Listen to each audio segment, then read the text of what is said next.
second.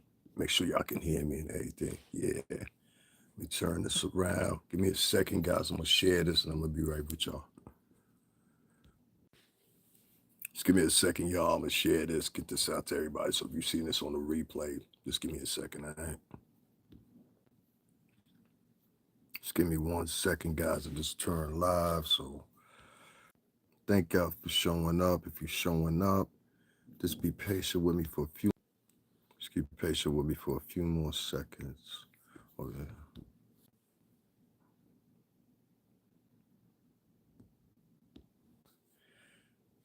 All right. So, oh yeah. Okay, now that's good enough. Okay, so here's the deal. Sometime today, I don't know when, but Puff's gonna be hit with a 3rd superseding indictment. From what I know for right now, and trust me more than you trust anybody else. I used to work for this company. Just trust me on this one. I'm here in the New York City tri-state. If you're watching this on a replay or whatever, I've covered all of Diddy's arraignments thus far in person. So you know what I mean. He's going to be hit with a 3rd superseding indictment today, and I think this is going to additional 2 that they've already added on. One's going to be for transportation for prostitution purposes, and the other one, I believe, is going to be something in the category of like assault or something like that, or the millions or whatever. You guys will find out in a little bit, I'm sure of it. That's why I said, you know what I mean? When you see this on a replay, you know, for that person I'm talking to, you know why I did this. Anyway, the cases that they've added, they're going to add on, which are going to be one, it's going to be transportation for prostitution purposes, meaning that he was pimping, for in layman's terms, you know what I'm saying, or attempting to pimp. The other one is going to be for an additional, which is basically like a sexual assault thing. And so I think that's those 2, and this is in my personal opinion. And I think Agnophilia and a couple other you guys, y'all know this for a fact. And you too, young lady. Which is this. This is a retaliation, or maybe preemptively, the lawyers, Agnophilia and team, they probably saw that this was coming.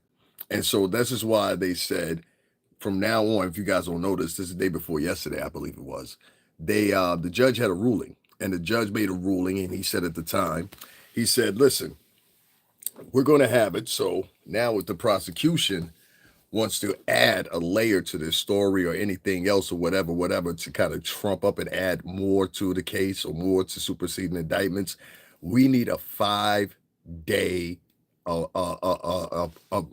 announcement, meaning we need the information at least 5 days before we can be able or know of your intentions, so we know that you're going to file with the judge and seek or whatever.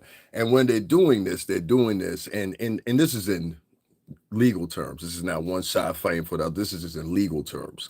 What they're doing this is because of the pure simple fact that sometimes if you get somebody that comes in or whatever, and they file like a civil lawsuit or whatever, you can use them. And I based this before, and I said this before, and I read this out to you. I'm going to read it out to you guys again, based on 4445, which are written in the conduct book there. Basically, you can use someone's reputation. You understand what I'm saying? But it's not admissible in all points. And so that's where 405 and 404, and I believe it's 404 and 405C. That's where they conflict with each other in legality terms. So basically, you can have prosecutors, federal prosecutors, that can come forth and they can say, well, we've heard because based off this will give us a lead, because now we're showing that a reputation would lead or suggest us to say that, hey, the trajectory was here, and it's probable that this person would have involved themselves in prostitution based on 1, 2, 3, 4, 6, 7, 8, 9, 10 examples, which it can either just be as simply as accusations, which every last one of them in the form now, or they could be at the latter. They can later become truths, or they can become thrown out of court. You understand what I'm saying? Now, this goes together with what you've seen so far. Like, and I'll give you an example with the young lady that said she was at the MTV Music Awards, the autistic girl.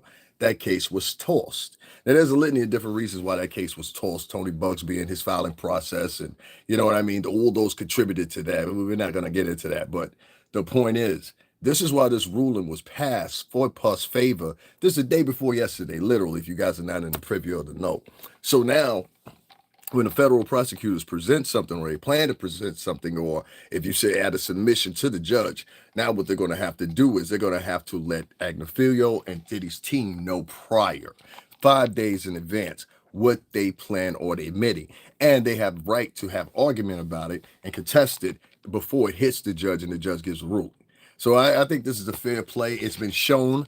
I looked this up and I'll tell you again, it's been shown that this has been a strategy, and there's actually laws. I want to add this on. There's actually laws that have been added to simply like avoid exactly what I'm talking about in federal court cases. So this is not something that's just made up or some legal jargon that's spoken on the table. No, there's been rulings on this, multiple rulings I want to add. And if you just do your due diligence and look it up, you will see that quite frankly. Now, I'm going to read out to you guys 404 and 405 real quickly here so you can understand this and can play to what I'm saying here. So give me a second here, huh? 404. Yep, here we go. So this is 404. Now, I'm reading this from the Legal Information Institute, and there's also multiple other ways you can translate and play. Give me 1 second, guys. I'm going to share this. A lot of people don't like it here. And guys, also, if you're into what I'm talking about, make sure you share this too. Double tap that as it used to be. So you just double tap the screen 2 times. If y'all could do that for me, that'd be 100.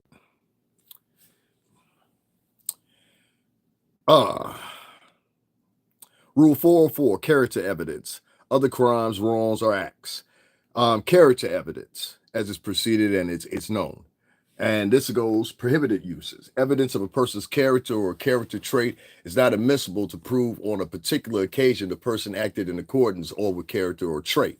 Number 2, exceptions for a defendant or victim in a criminal case. The following exceptions apply in a criminal case. A defendant may offer evidence of the defendant's pertinent trait, and if the evidence is admitted, the prosecutor may offer evidence to refute it. B, subject to limitations, Rule 412, which I'll read that out to you guys too, just in case you don't know what it is. Rule 412 is sex offense cases and the victim. Prohibited uses. The following evidence is not admissible in civil or criminal proceedings involving alleged sexual misconduct. Now remember, if you missed what I did, I clicked to Rule 412 so you would know what that is applying to. I want you to know. I don't want you not to know. The more you know, you'll know this is how this case is being adjudicated, not the way you want it to be adjudicated here on the MTV. Here on the YouTube screens and all that, whatever. I was talking about MTV earlier with somebody. That's why. Anyway. Evidence offered to prove victim's sexual predisposition. Now that's the one. Now pay attention again. Rule 412, sex offense classes, the victim. And this is in the case of Diddy and what he's got going on right now. And this is why I'm talking about this if you're just tuning in. Prohibited uses. The following evidence is not admissible in civil or criminal proceedings involving alleged sexual misconduct. Evidence offered to prove that the victim engaged in other sexual behavior, or 2, evidence offered to prove the victim's sexual predisposition. This is not allowed. This is what you call character. All right. Once again, it even says it's at the top of this, character. All right. Criminal cases. The court may not admit the following evidence in a criminal case. Evidence of specific instances of victim's sexual behavior if offered to prove that someone other than the defendant was the source of semen, injury, or other physical evidence. B, evidence to specific incidents in victim's sexual behavior with respect to a person's accused or sexual misconduct. If offered, that means if he's guilty or not guilty. If offered by a defendant to prove consent, or if offered by a prosecutor. And C, evidence which exclusion would violate the defendant's constitutional rights. 2, civil cases. In a civil case, the court may admit evidence offered to prove a victim's sexual behavior or sexual predisposition if it is probative value substantially outweighs the danger or harm of any victim and unfair prejudice to any party. The court may admit evidence of the victim's reputation only if the victim has placed it in controversy. Now, let me read that one off for you again so you understand what I'm talking about, why these rulings were made here. You have to understand the law here as it proceeds. Civil cases. Now, Puff's got a lot of civil cases. What's going on, Fargo? Puff's got a lot of civil cases going on right now, right? So what I'm explaining to everybody, if you just tuned in, is Today, sometime today, I don't know when, but sometime today, they're going to be a third superseding indictment with Puff. All right, I'm just here to let you know. It's going to be for s- uh, transportation or facilitation or for prostitution, and I'm paraphrasing here a little bit, I think. And then the other one is going to be for another one, which is sexual deviancy or sexual assault, or whatever the case may be, or whatever. Not too much different from what you've heard from the other ones. He's already had one. They're just adding on another charge of it. So it's not like it's a brand new charge. It's just an additional charge uh divvied to the previous charges that were already there. So like, you got charged with one robbery and then got charged with another robbery, then got charged with another robbery. But a lot of, I would think, and I'm gonna say from no, I'm not gonna say from how I would know. That would be a big mistake. I would say this. I would say this. I would say that if you look at it from a perspective of how it's happened this week, real quick, I'm gonna put this down. You could see very quickly what's going on here. This week earlier, and this is why I'm reading the stuff for y'all. This week earlier, the judge made the judge made a decision in the case, and I'm not sure which judge. So I don't want to say some Iranian because there's a whole bunch of multitude, and a lot of people don't understand this. There's a multitude of judges that are involved in these different areas of this case, whether it be civil or whether it be the federal. So it's a lot of different lawyers that are making decisions on what is admitted, what's not admitted in this case. And a lot of people don't understand that. I heard somebody the other day, they was like, yeah, Judge Summer. I said, it wasn't Judge Summerini. It was a woman that presided over that decision. I forgot what that female judge's name is, but she's actually a Latina. And so respectfully, I just don't remember her name at the present moment. I can look it up for you. But anyway, in that decision, they made that based off the civil suits, a lot of things could fall in order where you could show predisposition to someone's behavior. And based off those civil lawsuits, you could take it and you could say, okay, well, based on we have this one, this one, this one, this one, this one, this one, this one, it's more readily to believe that Puff would have based on this behavior than he wouldn't have based on just simply the civil lawsuits, what's said within the dispositions and depositions of the witnesses and character witnesses or whatever, or people that may support their claims, if there are any, within the civil case and everything like that. Now, that's on the civil side. That's not on the federal prosecution side. The federal prosecution side ends up with jail time. The civil ends up with payouts. And a lot of people don't know the difference between that. So let me continue. So this decision was made by the judge now that the Anafino team and Puff's team entirely now have the right to know 5 days in advance what's going to go on, if it's anything that's going to be presented to the judge, so they can now file another a superseding indictment or add other charges to an already federal indictment. Not civil lawsuits, but some of this stuff can be built from civil lawsuits. Now, what I was reading to y'all was actually Rule 412 that goes into 404B and 405B, which gives the example of character. So you can use character, but it's not that easy. You can't use it, but in specific situations. So if you have a whole litany of people filing civil lawsuits, it gives the imagery at the very least there that now Puff could be this person based off this person, this person, this person, this person, this person, this person saying it. Puff could be this person because this podcaster, this podcaster, this podcaster, this podcaster. And I don't want you to stop. All you podcasters, keep going on with your Puff stories daily. I need you daily on here. Now, with that being said, there, it leads to this.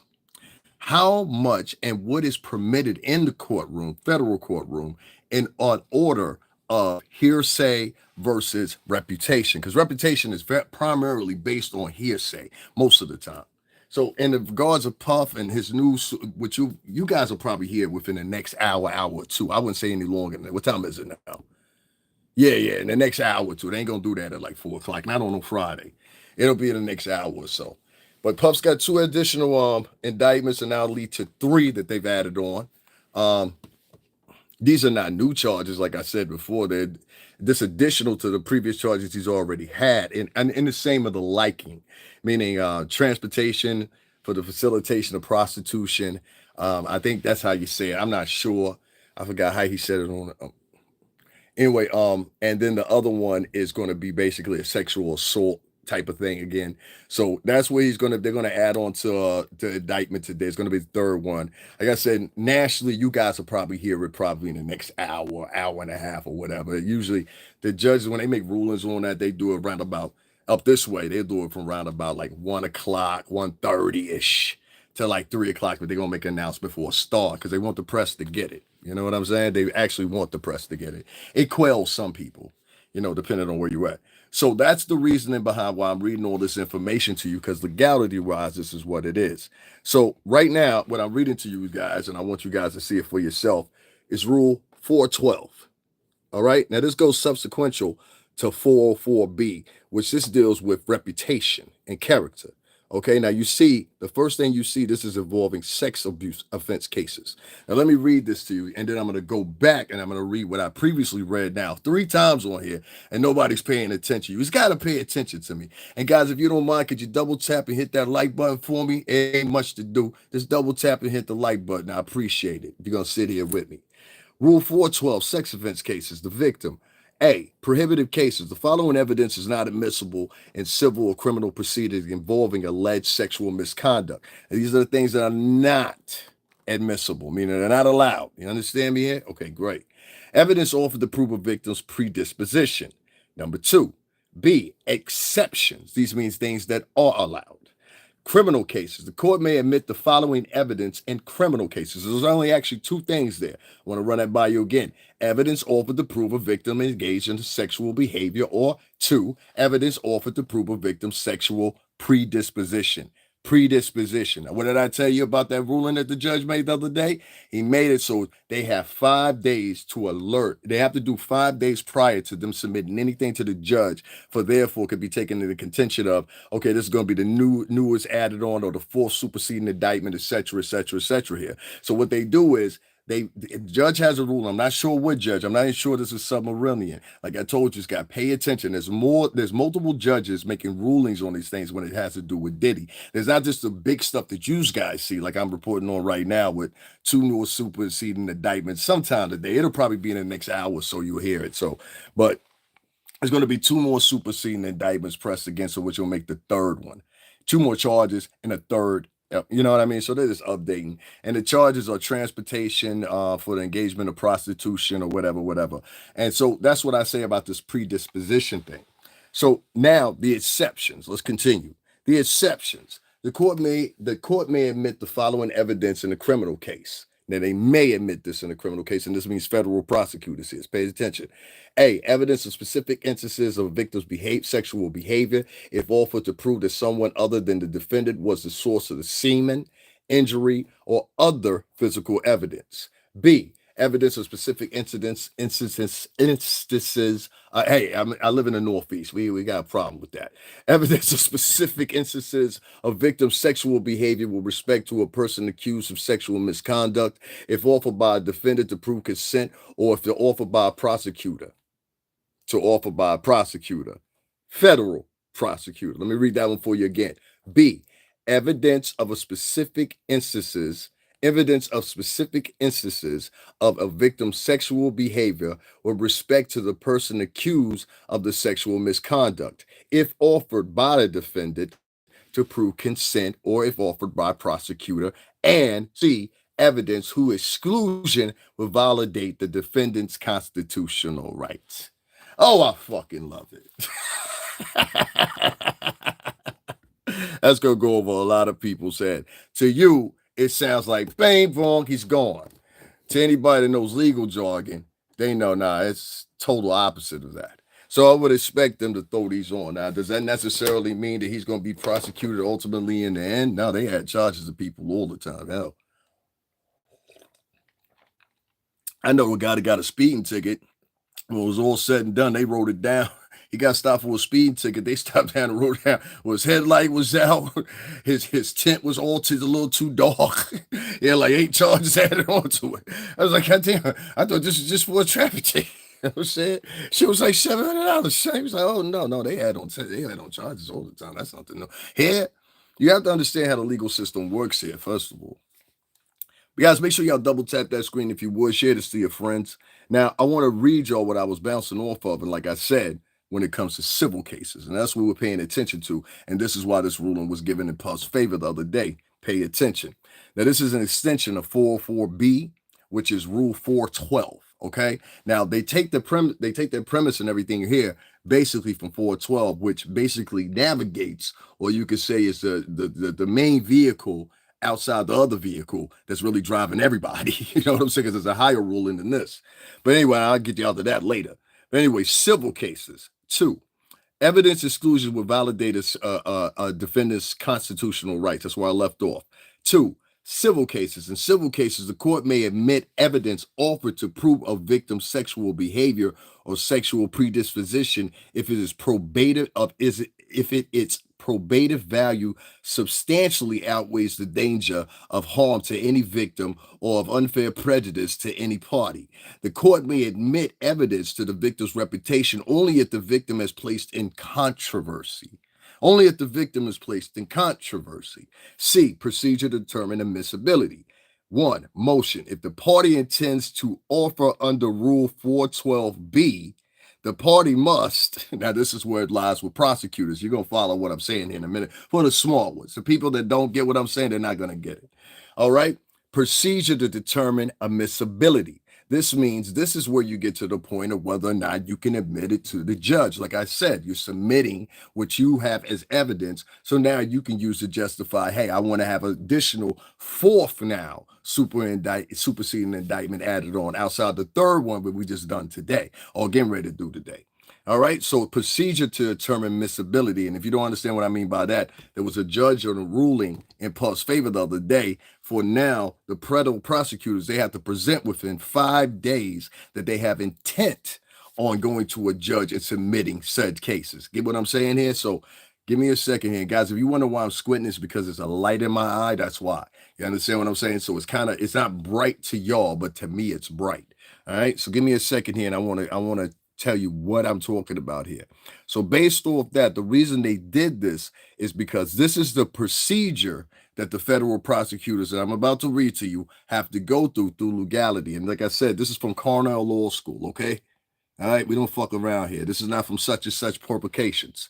All right, so here we go here. Procedure to determine admissibility. Number 1, motion. If party intends to offer evidence under Rule 412B, the party must, and imply, starting with A, file a motion that specifically describes the evidence and the state's purpose for which it is to be offered.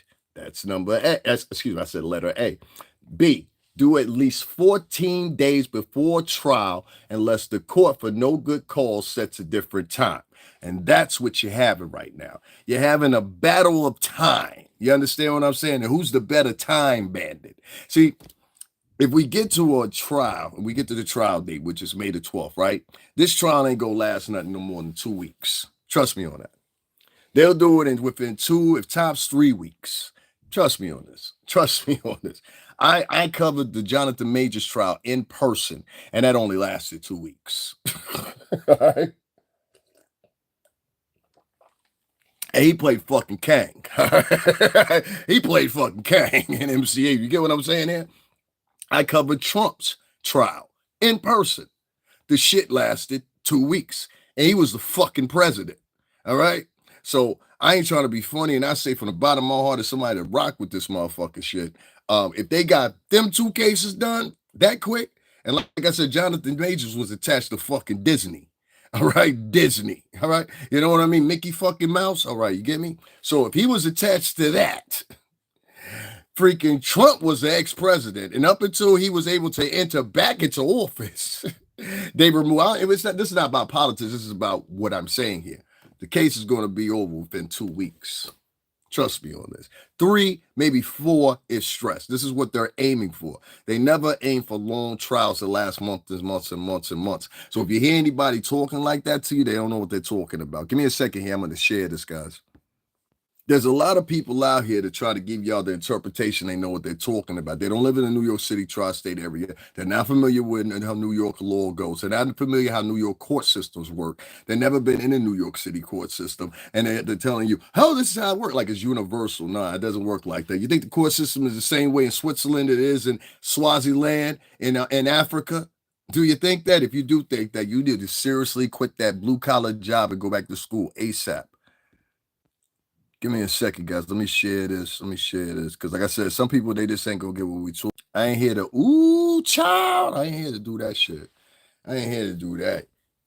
There's a couple people on here tap dance. I mean, like really tap dance and do tap dancing routines. You might as well do that. I don't do no tap dancing over here. We ain't got tap dance for views. Either you like what I do or you don't like what I do. One thing you won't take away from me, I know what the fuck I'm talking about. Procedure to determine admissibility. Once again, let's pick up from there. Motion. If a party intends to offer evidence under Rule 412B, the party must file a motion that specifically describes the evidence and states the purpose of which is to be offered. Do that at least 14 days before trial, unless the court for no good cause sets a different time. The trial starts May the 12th. So 14 days before May the 12th is what, kids? That would be April the 28th. All right. We are now in April. All right. So that means you have until April 28th to file anything that you want to and everything that you possibly could at the bottom of your ass as a federal prosecutor. I'm just saying that. But as a federal prosecutor, this is what you have time allotment to do, because it must be 14 days before the trial date starts, which is May the 12th. That would put you in April the 28th, April 29th. I don't know. We got 30, 31 days in this month, but either or, it's in April. We in April. Are you following me here? Jesus fucking God. It's like talking to Todd sometimes. Like I swear, I got this kid that he used to live around. His name was Weeby. He was smart as shit. And I would just like look at regular adults. I'd be like, you don't get what the fuck I'm saying here? This is how the court system works. It doesn't work how YouTubers are saying. This is how it works. The fuck?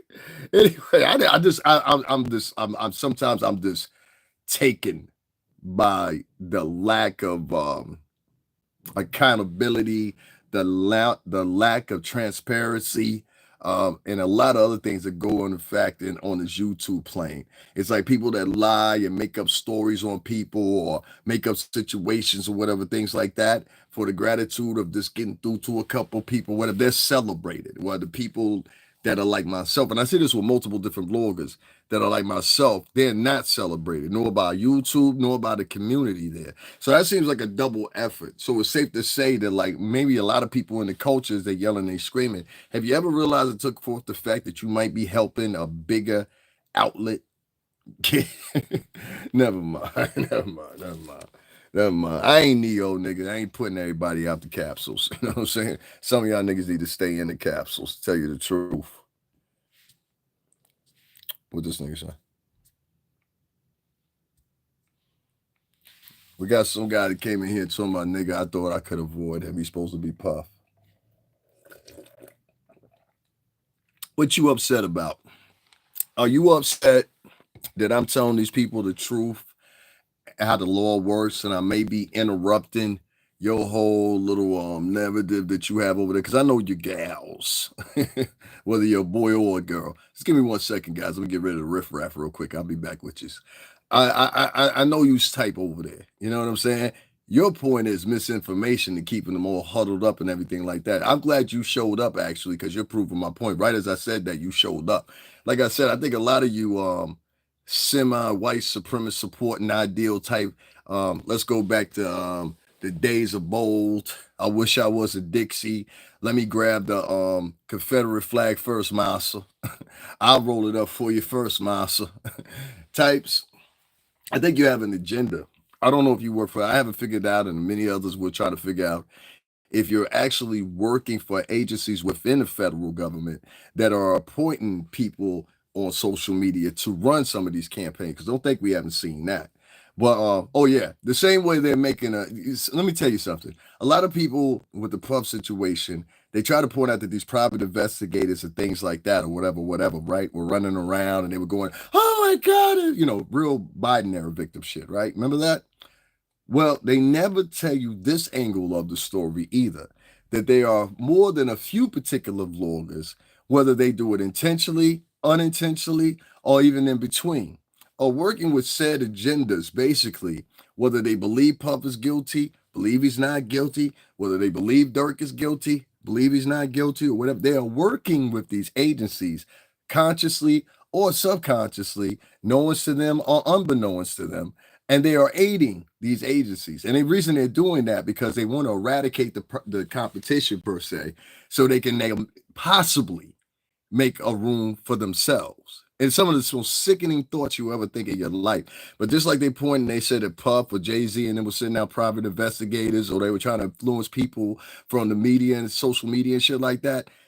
These motherfuckers is doing the same shit. And y'all gonna find that out. Just trust me on that. Remember, I said that. The same way that they pointed to Puff and having all these private investigators going to the house. Jay-Z had private investigators. These motherfuckers on the other side, I'm not saying federal prosecutors, of course, but these motherfuckers on the other side, use your imagination.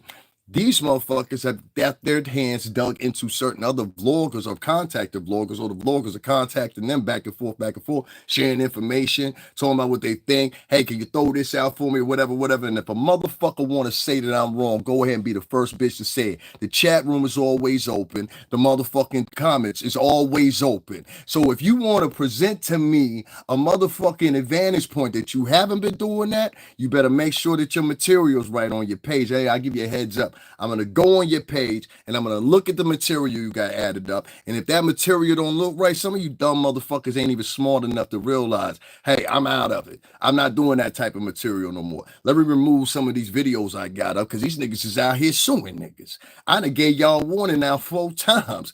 Chill the fuck out on some of this Puff shit. You think you safe. I'm trying to tell the Tisa Tells bitch. I'm going to tell her again. Tisa Tells, if you're watching me, listen very carefully. All right, and guys, I'll get back to the legal smirk in a minute, but sometimes it's got to be said like this. Tisa Tells, listen to me very carefully.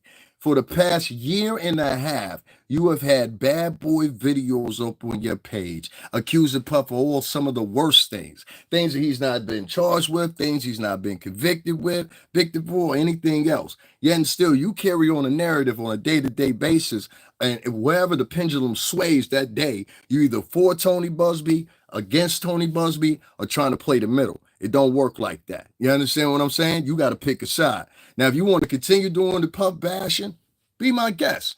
But I'll take it from me on this one. Bitch, watch what you say in the future. And I'm going to tell you why I say, bitch, watch what you say in the future before anybody get mad at me. Yesterday, I was fucking disgusted when I went over to this little fucking shameful bitch's page. You evil, dark-hearted motherfucker. See, I don't like a motherfucker like that. You'll do anything. And I don't give a fuck who is a motherfucking embarrassed by it. Because if you are embarrassed by what I just said, that means that you don't like fucking kids. Kids get on my fucking nerves too. I ain't got none. But I'm going to tell you this fucking much. I don't like nobody that takes it, especially when it's a fucking woman that gets online like she did yesterday in her diatribe and told her audience, I'm not fucking exaggerating it. I'm not doing any of that. She told her audience yesterday that Kim Kardashian and her family were grooming 11-year-old Northwest to be the next in line to be SA. I said, how in the fuck does a woman say that about a little girl with a straight face to her audience? You know who does that? A cold-blooded, heartless bitch. See, one thing about that bitch right there, let me tell you something I know about that bitch right there. No, I don't have no respect for a fucking. If you do, that bitch was talking about 11-year-old. That means you have no respect for kids. Fuck you too and that bitch. Y'all the same breed. Now listen here, right? I don't like when no grown motherfucker. We all get up here and talk about each other, whatever. I don't like when no grown motherfuckers and nobody, including Playboy Cardi, should have their motherfucking mouth open about an 11-year-old girl, about any motherfucking subject. Tisa Tells went on her show yesterday, and that's why I said a lot of y'all niggas is fake as fuck because you don't call out real shit. In your house, let me ask you this question. If motherfuckers was up around your mama and they said around your mom, would depend on type of woman your mom is, but if your mom's a decent woman, if your father's a decent woman, if your grandmother's a decent woman, let me underline that. If they have a decent background, right? And they came up around your family of individual like Tisa, regardless of how the fuck she looks aesthetically to you in your eye. You understand what I'm saying? Because a lot of them niggas, they led with their dick, not their mind. I done had enough pussy in my life. And I done had enough beautiful bitches in my life. Some of them beautiful bitches is on this page. That's why I be laughing at some chicks when they be looking and be thinking they hot. I'm like, yo, it would take 3 of you to put together one bitch I done had before. Factory. Now check this out. The funny shit is, Any woman in their right mind, when you're talking about an 11-year-old child in the frame of those people are grooming her because she's the next in line, and her grandmama threw out her mama's sex tape. And this is what the shit this bitch was saying. I'm not making it up. I can play it for you. That's what this bitch was saying yesterday on her YouTube. And I'm like, yo, this shit is disgusting. You sitting here and you the same one that, and this is the hypocrite shit. This is the same one that did, this is wild. Listen, y'all think I'm wilding. We'll go back to reading the legal jargon. Don't worry about it. We'll go back to talking to Puff. Don't worry about it. But one thing you ain't gonna do is, see, you talk about people playing with people, bitch, you playing with people.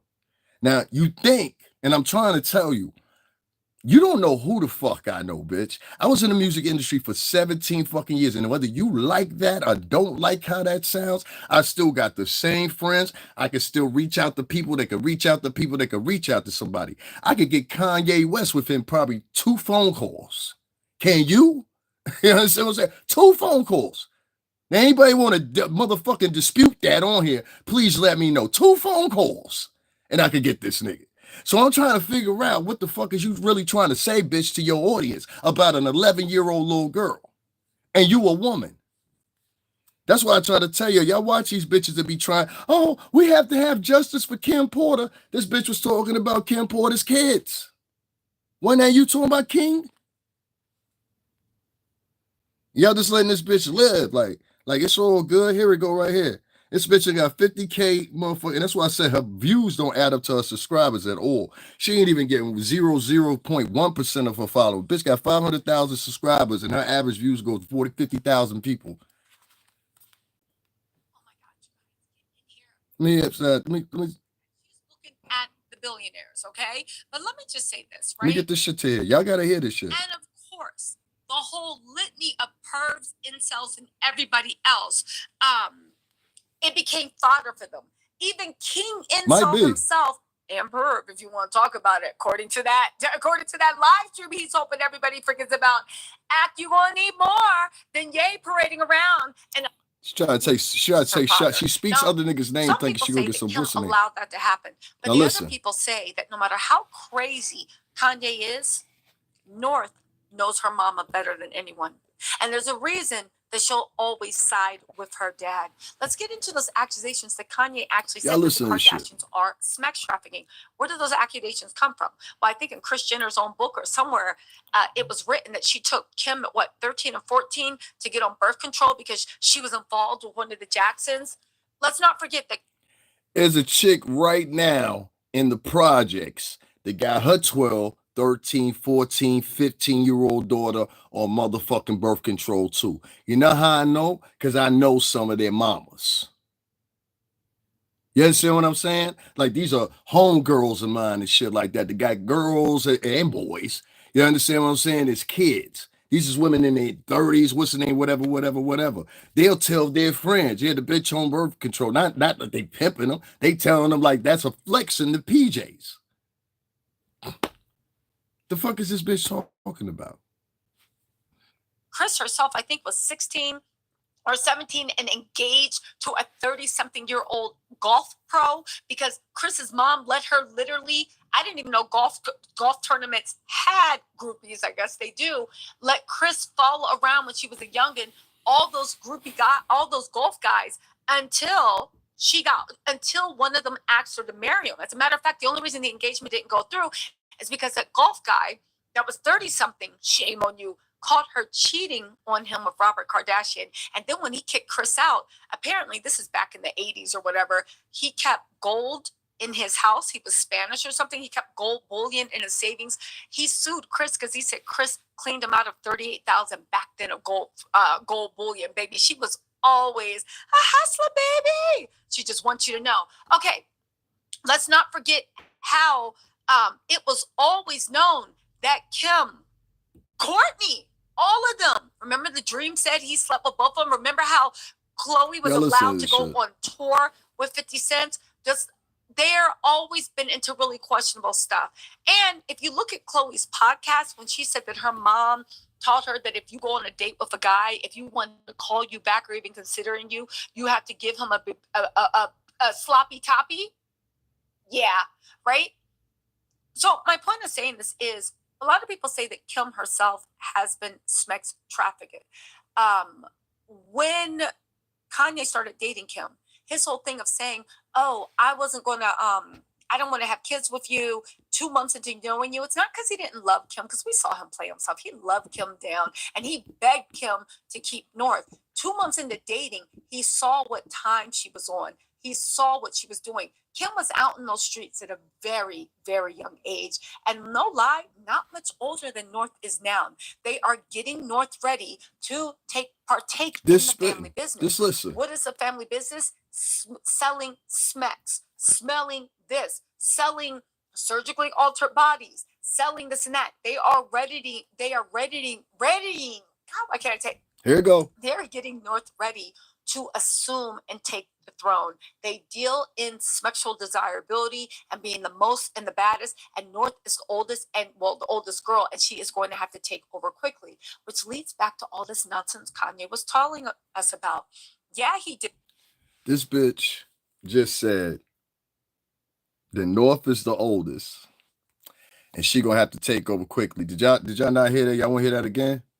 I'll play it for you again. Selling this and that. All what she was doing. Kim was out in those streets at a very, very young age.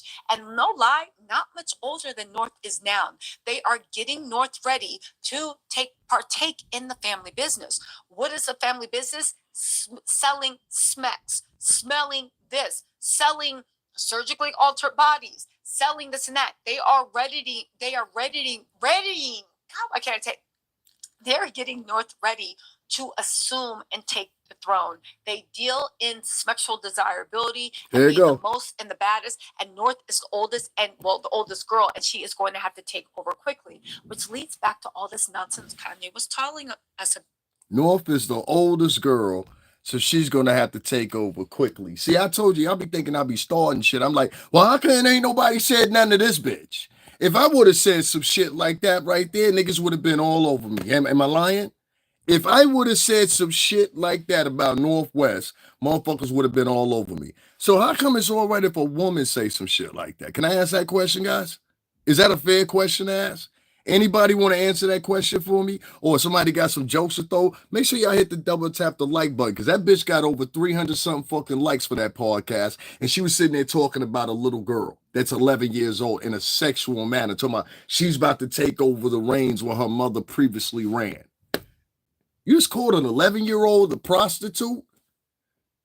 The fuck is wrong with y'all, man? That's what I said. You understand what I'm saying? Like, what's going on here? Now, this is a bitch that you daily go on her page, and she got 300 something plus likes. This is a bitch that people will go over there, and they literally caught her out a million times, because I've seen articles, I've seen videos made about her where she steals people's motherfucking ideas. That's what people accuse her of. Obviously, I don't know if she does it or whatever. It's okay for women to sexualize or point it out, but not the reverse. There's something deeply and darkly wrong with that shit. And I don't know what it is. I don't know who it is that's a part of it, or whatever the case may be. I don't even care. It has to stop.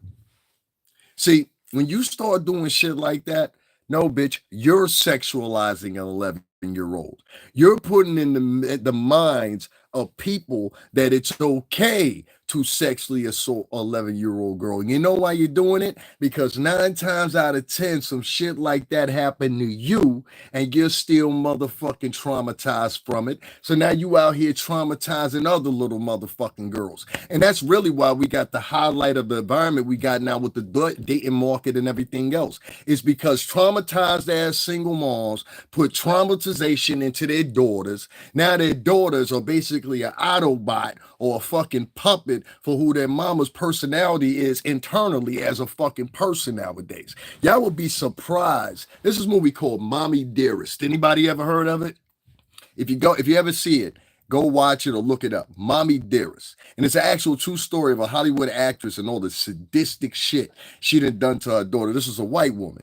And this woman was beating the shit out this little girl, much more than I'd rather sit here and talk about it, locking her in a room, traumatized. This was a woman doing this. There are multiple stories throughout history of women. Most of the time, it comes from a woman being jealous of their daughter, but they're jealous in the point of their youth. Because they're looking at the daughter and like, if I wouldn't have had you, I would have been the girl that you are right now. You're not bothered with the worries I have of taking care of you or whatever. I don't give a fuck what nobody says. If you black or Latino, you know this shit. They will kick that girl out first before they'll kick out their son. Now somebody tell me I'm fucking lying. Anybody black or Latino, tell me I'm lying. 9 times out of 10, they will kick out that daughter. They don't even give a fuck if that bitch is 4 months pregnant. They will kick their daughter. I've seen it with my own 2 eyes. Get your fucking ass out of here. Get your fucking ass out of here. Now, I know this for a fact. So what I'm saying is girls in general in the family dynamic are not held high or ever been held high. You understand what I'm saying? When you have a family dynamic and it's built up of men as well. See, if it's just 3, 4 women in the house, of course you're going to be held up in high regard because you're around a whole bunch of other women that hold you up in high regard. And it's at a tier. You can have the mama, the sister, and the what's the name, and the grandma all in the same house or whatever. They would go through life thinking the people are also supposed to hold them up in high tiers because they're surrounded by other women all day long. You understand what I'm saying? Okay, you a bad motherfucker. Change this fucking tire then. You a bad motherfucker here. Do me a favor. Roll the tire over there and put it up against the fence. I'll call you when I need you to bring it back over. You so fucking strong, right? All right, I need you to do me a favor. There's 3 center blocks over there. I need you to move them over here, but at least I need you to do it 2 at a time. So we got a pallet over there. So it's going to be about 24 on there. I need you to move them 2 at a time over here and put them right here and stack them up over here. And the average bitch at that point will realize, well, damn, I ain't as strong as I fucking thought I was, huh?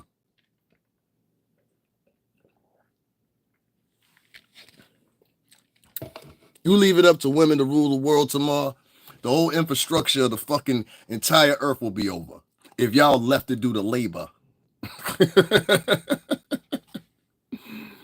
Within one generation, because of all the emphasis on doing labor and keeping up infrastructure internationally, you would cease to exist within 2 to 3 generations, because then there would not be any generation. There always has to be a population left for procreating within each society, each culture. There always has to be a society of those that are just and more proficiently of higher elk and higher DNA sequence to carry on.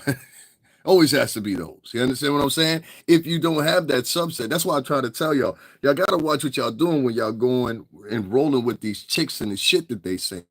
A lot of these bitches is really like on the muttering line, in my opinion, of eugenics, and they're gonna cancel their self out. You understand what I'm saying? You're yearning to attack men. These men are not forgetting this, especially the younger guys. I feel so sorry for them. If you're like 15, 16, 17, 18 years old, and even though this behavior will be over in a little bit, if you're witnessing this behavior that's being brought on you by a lot of these evil female podcasters that are just bitter, traumatized, a lot of them are mentally ill, a lot of them, they get on and start going live, forgot to take them 3 supplements of pills they were prescribed.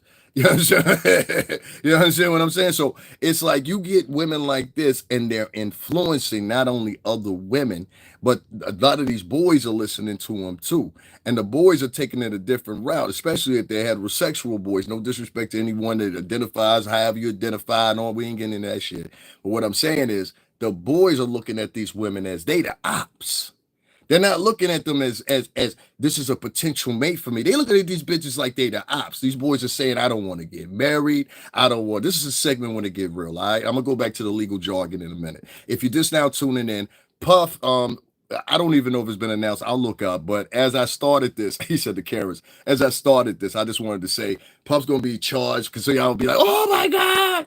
Puff's gonna be charged with 2 extra charges today. That's gonna add to a third superseding indictment, but they're not new charges. They're just added on to the previous charges that it was. It's just new counts of them. So one of them is sexual assault in some other manner, and the other one is transportation with the intent to prostitution or something like that. I'm paraphrasing or something like that, but it'll be out in a little bit. All the outlets, they'll probably have it or whatever. I just wanted to tell y'all first because I was like, nah, let me do it. Like, you know what I mean? Like, fuck waiting on them for. Just like I'm in class. Why did you choose to vote to make a good education guess? To make a good education, just like I'm in. I don't even know what that means. Stanley Jackson, rewrite that for me. I don't know what that means. But anyway, you know what I'm saying? Infrastructure. That's where I was at with it. There's not a lot of women out here leading. I saw a brother. He put up a post, and I'm gonna respond to it later on. He threw up women age 20, and he said Sexy Red is who represents them. Then he put up a picture of a woman that was 30 something, and I think he put up Cardi B represents them. Then he put up a woman that was 40, and he said Nicki Minaj represents them. Then he put up women in their 50s, and then he said Neely Leaks represents them. And I said, damn, when you think about it, it's true. The old hoes ain't doing nothing to influence correctly the younger girls. It even the older hoes is older than them, because I try to tell y'all all the time and get y'all into sync with these. 2 generations back, we had, in all cultures, we had a big overhaul of teen pregnancy. These were girls that were 12, 13, 14, 15 years old. That's why it made sense to me. At Kim's age, she's in her 40s. That's what you were doing back then, especially if Kim lived in fucking LA. You understand what I'm saying? That's why I be trying to tell y'all, like, that's a big deal if you're in small town America or something like that. But if you're in LA or New York, yeah, your little broad better been on birth control at 11, 12, 13 years old. If your daughter lived in Florida, she better be on some motherfucking birth control at 11, 12, 13, 14, 15 years old. If your little daughter lived in Texas or any of these other, Chicago, any of these other major motherfucking cities, because ain't nobody got to touch her, these little girls is going out here and they fucking. Now, that's just the reality of it. And there was a show that was built upon this, upon one of the TV networks that I once appeared on for two seasons, which was Direct Effects at MTV. They had a show called 16 and Pregnant. This motherfucking show not only went for, like, I think 16, 17, 18 seasons, but these motherfuckers had reunions with the little young hoes that had got pregnant at 12, 13, 14, 15, 16 years old. Nobody remembers 16 and pregnant. Everybody's deaf, dumb, and blind now, right? It's crazy. Just like in class, they make sure you vote in school. Ask why you voted to see if you made good choices instead of guessing. Yeah, I mean, you could say that, but a lot of, all right, for example, right? One time in history, they said that the world was fucking flat. That was a theory. The theory didn't prove any motherfucking relevancy outside of it could be disproven later on by the vast knowledge that was now. How can you say it here? The vast knowledge that was offered by different instruments, different observation, and things like that came with technology moving on. So things can always be denounced. They can be put back and made proclamation of once again and put forward towards everybody in any other sense. Every day we're learning something. I think what they say, 80% of the fucking ocean ain't never been explored. You know what I'm saying? So one thing we know is there's sharks. And the average Joe knows that there's sharks, some pufferfish, some dolphins, walruses, seals, things like that or whatever. Speaking of seals, I saw some scary shit before. If y'all ever seen this is like this killer seal out there. I ain't even know this shit. This motherfucker is crazy looking too. He got like 2 double set. Like he got the shit right here, the shit's right here, another shit right. This shit look like fucking predators. It's a walrus, I swear to God. I mean, it was a tiger walrus, some kind of lion walrus. It was some shit. Damn, I had never seen a seal like that. This motherfucker's a predator. He'll bite you. Anyway, long story short, you get a lot of these people and you get a lot of these girls specifically that are online nowadays, and they're not teaching these girls nothing. Less than 2% of the ocean. There you go. That's what I said. I thought it was like 80-some% of the ocean. They also said they killed the lambs too. I think they lied about their policies. Exactly. That's what I was telling you. I was like, well, shit. If you told about that, I could tell you a whole bunch of things that this work in theory. Shit, laws get amended every year because people's theories back at one time. It also goes socially.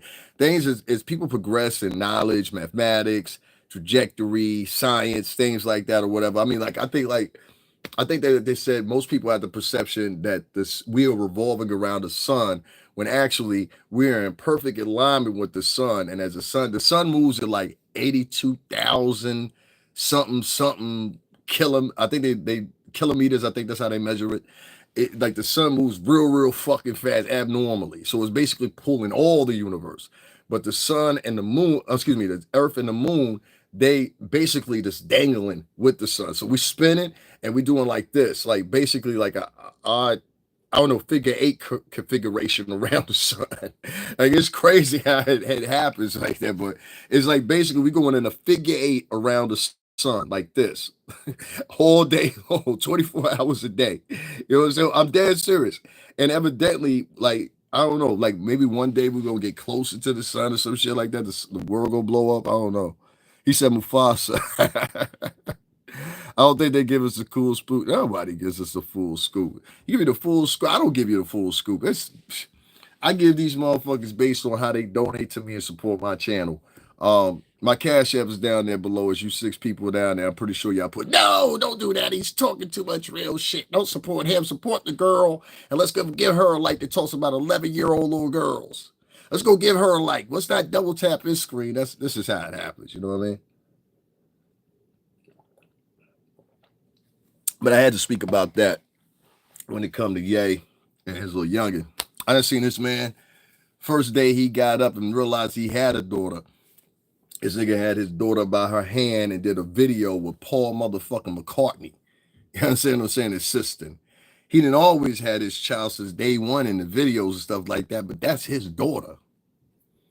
She can be in any video she wants to. A lot of people don't even point out the fact and know on the Bully album cover, that's Saint with a grill in his mouth. That's his son. You understand what I'm saying? If this was Stevie Wonder, you wouldn't have a problem with it. If this was Marvin Gaye, you wouldn't have a problem with it. If this was Ashford and Simpson, if this was, I don't know, numerous different people, y'all wouldn't have a problem with it. But because it's a rapper, and I think that's where the thing lies at. A lot of people in the culture, and I'm gonna go back to this, but I want y'all to understand this. The culture has become very decadent. Within this, how can I say it? Within this arousal of capitalism being a priority and everything, what a lot of people have lost is morals. A lot of people have lost sensibility. A lot of people have lost the fact that they feel comfortable enough to get on here and they'll lie to you. Yeah, I said it. Lie. They'll lie one way or another. If you lie in your title, you're lying. If you what's the word I want? If you excessively are lying or looking for clicks and views based on something and you ain't got nothing to offer, you notice everything I offered off the muscle. Yeah, notice that. Yeah, notice everything I referenced. Go back and watch the beginning of the video. Everything I referenced off the muscle. I ain't have to sit here and, you know what I'm saying? Let me Google that. Let me Google this. Let me Google that. Now, when it comes to the law, I have to be very specific. I can't paraphrase the law. That's just not a good thing to do. But if you go back to the beginning of this video, you will understand quite frequently and quite realistically and quite readily fast that a lot of these other vloggers, especially female vloggers, I don't know what the fuck they're doing. You girls, like, you could tell y'all ain't have no, like, the question always comes up about the guys, right? But who was influencing the girls last generation? Huh? You ever ask yourself that question? Okay, we done research to see, well, who was watching the boys? Who the boys paying attention to? Da, da, da, da. In some cases, we got answers. We've got answers from universities. We've got answers from clinical psychiatrists and everything like that or whatever. But for some reason or another, there's been this, and I'd say past 10 years, this emphasis put on society, the girls can do no wrong, girls don't lie or whatever. And I said earlier this year, I said, yo, you know what? This going to be the year that a lot of chicks are going to get found out for their little subtle taunts, their little subtle, how can I say it? Things that they do. And I was right. And I want to talk about this kid, young Scooter, real quick as an example of that. You know, this bitch, yeah, that's what I'm gonna call her. This bitch that just got arrested. Fuck that hoe.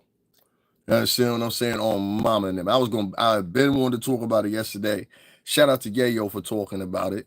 But I'm gonna bring it up too. You know what I'm saying? Because I had already edited the video, and I'm gonna put that up after this. You know what I'm saying? It's already done. I had literally edited the video the way I wanted to edit it yesterday, and I said I'm gonna put it up later, and I just never got to it. But I'm gonna do it later today. Matter of fact, after I finish this, it'll be the next upload. This fucking whore had and this is why I want to tell y'all young men too before I start this. Young men, listen to me very carefully, older men as well. This is very pertinent that you do this. This is counteroffensive. This is how you have to do it nowadays. Okay, it's a new ball game out there. So this is for young men and older men alike. If you ever feel that you unjustifiably had the police called on you because of your spouse or your female, you understand what I'm saying? I want you to do this once the cops get here, whether they take you or don't take you. I want you to keep your calm. And what I want you to do is maintain a conversation with the cop. Now, I know you're going to be like, well, why would I want to do that, nigga? They got me in the... You're going to be there for a day or two. You be all right. You understand what I'm saying? If you're a real nigga, you be all right. Now, listen when I'm telling you this.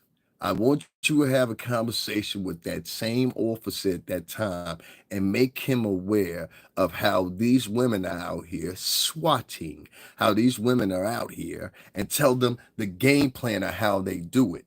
Because I'm finding from other vloggers, if you emphasize this, that, hey, I was set up in a situation, you're going to understand what I'm talking about in a minute here, people, with this young Scooter thing, rapper Young Scooter, RP to that young man. Ultimately, people thought that he got shot. What's that bitch's name down in the prosecutor, Fanny?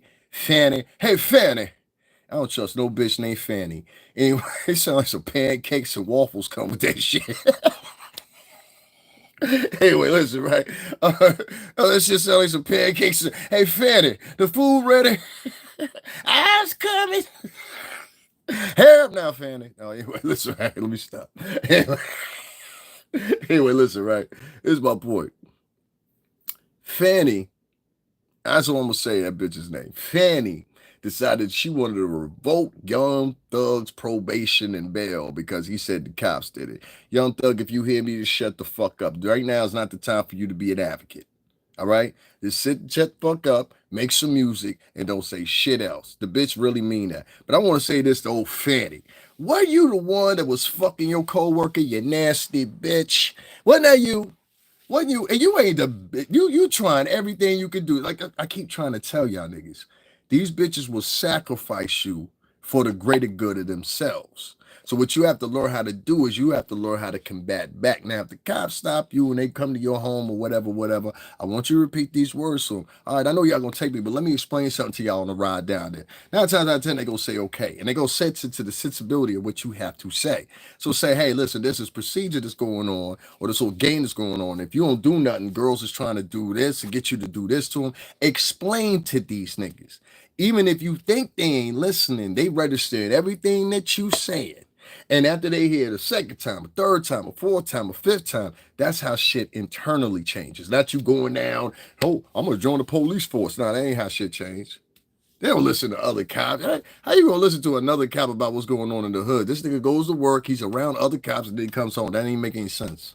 Or you go home to your neighborhood and you can only reflect on your neighborhood. Most other cops don't go out and party. They don't go out and hang out, whatever, respectfully. They don't go out and hang out. Yeah, I go be at your local pub because they don't want to get in no shit. Respectfully. A lot of them got families. That's why they started being a cop for that salary. I respect that. My point is, you're not going to get very far if you don't have some interaction with at least the ones that do want to listen to you. So it's pertinent for you men, younger or older, to emphasize that fact. Yo, this bitch called the police on me and I ain't really do anything. And let me tell you, a lot of women are doing this, officer. Let me show you how it go. Da-da-da-da. You might be surprised, but they might double back and be like, well, come on, bitch, you got to go too. Come on, bitch. You want to put the cuffs on? You want me to put them on you? You understand what I'm saying? We can do this the easy way. How you want to do it? You know what I'm saying? Or we can take it to the ground. You know what I'm saying? Look, the neighborhood out here, choices, bitch. You know what I'm saying? They might go back and pick that bitch up. I'm dead serious. If you explain to them. So, men, it's pertinent for you to do that in the future. Now, let me tell you why I said this.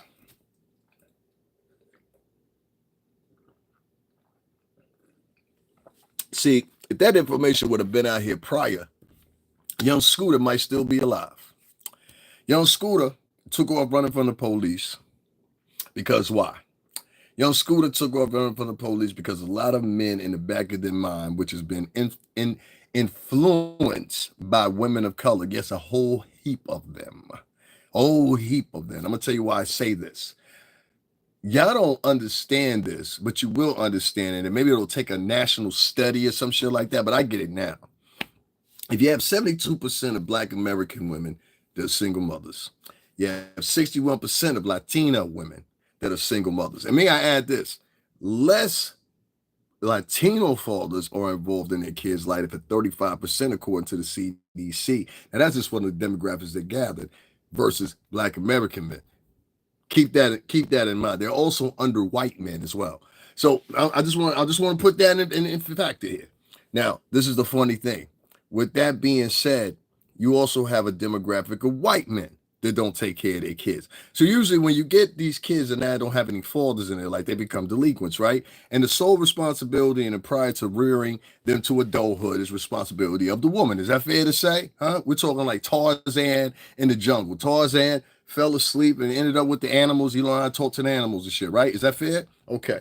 So with that being said, a lot of these boys are out here and they're moving and they're shaking around or whatever. And they're moving and they're shaking around with the mentality of a female. And not just a female, a bitter female. And not just a female, but like her daughter, which is his sister, a bad bitch that need to be taken care of. That's why you hoes end up with a nigga that want to come to the crib 3, 4 o'clock in the morning after he been hanging with the boys. This nigga 35 years old now. He got about 4, 5 other bitches he fucking. You and your kids is there. He putting you in danger by going to fuck all these other chicks he going to fuck up with. Then come back home to you. You know what I'm saying? Now you pregnant, but you also got gonorrhea. You know what I'm saying? Like shit be crazy out here. You know what I'm saying? So and my point is, and that depends on where you live at. You know what I'm saying? My point is this. With all that being said in the moment, it brings you back to this reality here, which is this. This woman called the police on young Scooter. There's audio of the 911 call that this bitch called the police on young Scooter and them, said that there was people up in the house and they were abusing a woman, which is a lie. Said there was a woman trying to leave the house.